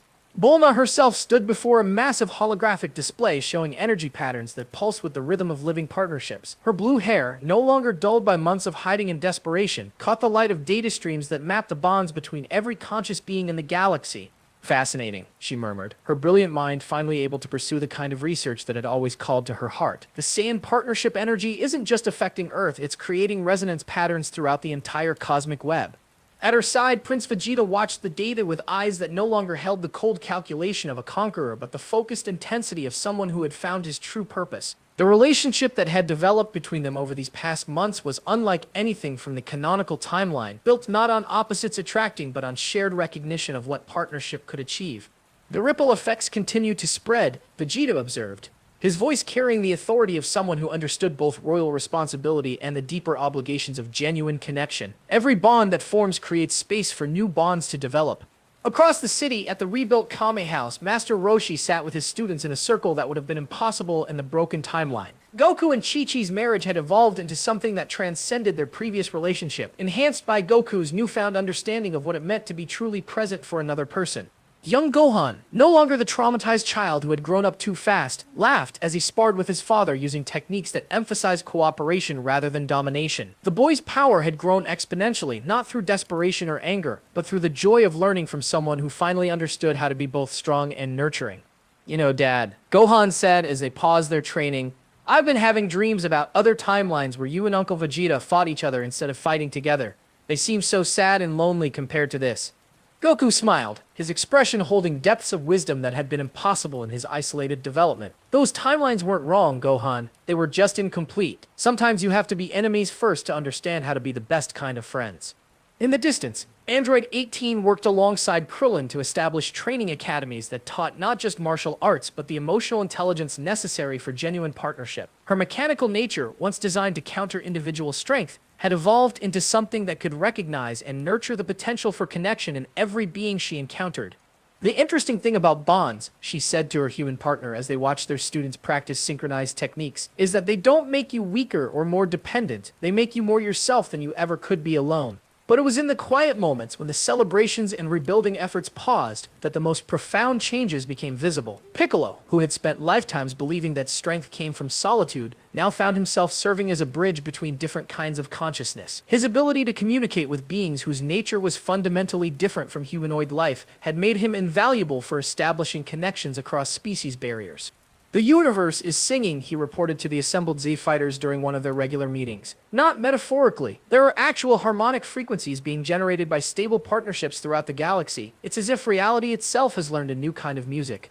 Future Trunks, preparing to return to his own timeline with knowledge that could prevent similar cosmic catastrophes, stood before his time machine with mixed emotions. The world he was leaving behind was more beautiful than anything he had ever imagined, but it also represented roads not taken in his own reality. Will you be able to create something like this in your timeline? Android 18 asked, her concern genuine despite their brief acquaintance. I don't know, Trunks admitted, his hand resting on his sword. But I understand now that the key isn't just preventing the androids or stopping Cell. It's making sure that the bonds that anchor reality are allowed to form naturally. Vegeta approached the young time traveler, his expression carrying paternal warmth that would have been impossible for his isolated self. Tell me, boy from tomorrow, in your timeline, do Kakarot and I ever learn to laugh together? Sometimes, Trunks replied, his voice soft with memory. But it takes years of fighting and hurt and misunderstanding. Here, you've found a shorter path. Not shorter, Goku interjected, joining the conversation with his characteristic grin. Just different. Every path to partnership is unique, but they all end up at the same place. As Trunks activated his time machine and disappeared into the temporal stream, the gathered warriors stood in comfortable silence, each contemplating the implications of what they had accomplished. They had not just saved their world or even their universe. They had discovered a fundamental truth about the nature of existence itself. But it was Goku who noticed the subtle signs that their story was far from over. The stars above them pulsed with rhythms that suggested other cosmic forces were taking notice of their achievements. Not threats, exactly, but intelligences vast and ancient that were curious about these small beings who had managed to repair reality through the simple act of choosing connection over isolation. Do you feel that? Goku asked, his Saiyan instincts detecting energy signatures that operated on scales beyond individual planets or solar systems. Vegeta nodded, his own enhanced senses picking up the cosmic attention focused on their world. Observers, he said simply, beings who exist on levels we're only beginning to understand. They're watching what we've built here. Good or bad watching? Chi-Chi asked, her mother's instincts immediately concerned for her family's safety. Neither, Vegeta replied, his voice carrying new wisdom. Curious watching. We've done some that apparently doesn't happen very often in the cosmic order of things. We've created a stable reality based on partnership rather than dominance. Android 18's sensors detected energy patterns that her databases had no classification for. Whatever they are, they're not interfering. They're just observing, learning, maybe. Let them watch, Goku said, his arm settling around Chi-Chi's shoulders as he gazed up at the star-filled sky. If what we've learned here can help other beings find their own partnerships, then maybe our story was never just about us. The final revelation came not through dramatic confrontation or cosmic battle, but through a moment of quiet understanding that rippled across multiple dimensions. The bond between Goku and Vegeta had become more than just a personal achievement or even a planetary salvation. It had become a template, a proof of concept that intelligence throughout the universe could study and potentially replicate. In distant galaxies, beings who had never heard of science or Earth began to sense new possibilities in their relationships with rivals and competitors. The energy signature of legendary partnership carried on cosmic winds that transcended the speed of light, whispered to every conscious mind in the universe a simple but revolutionary message. Connection is possible. Isolation is a choice. And sometimes, the greatest strength comes not from standing alone at the pinnacle of power, but from lifting others up to stand beside you. As the transformed Earth continued its orbit around a sun that now seemed to shine a little brighter, the two Saiyans whose bond had anchored reality itself stood together, not as the strongest individual warriors in the universe, but as living proof that some kinds of strength could only be achieved through partnership. The cosmos held its breath, waiting to see what other legendary bonds might be inspired by their example, what other broken realities might be healed by beings brave enough to choose connection over conquest.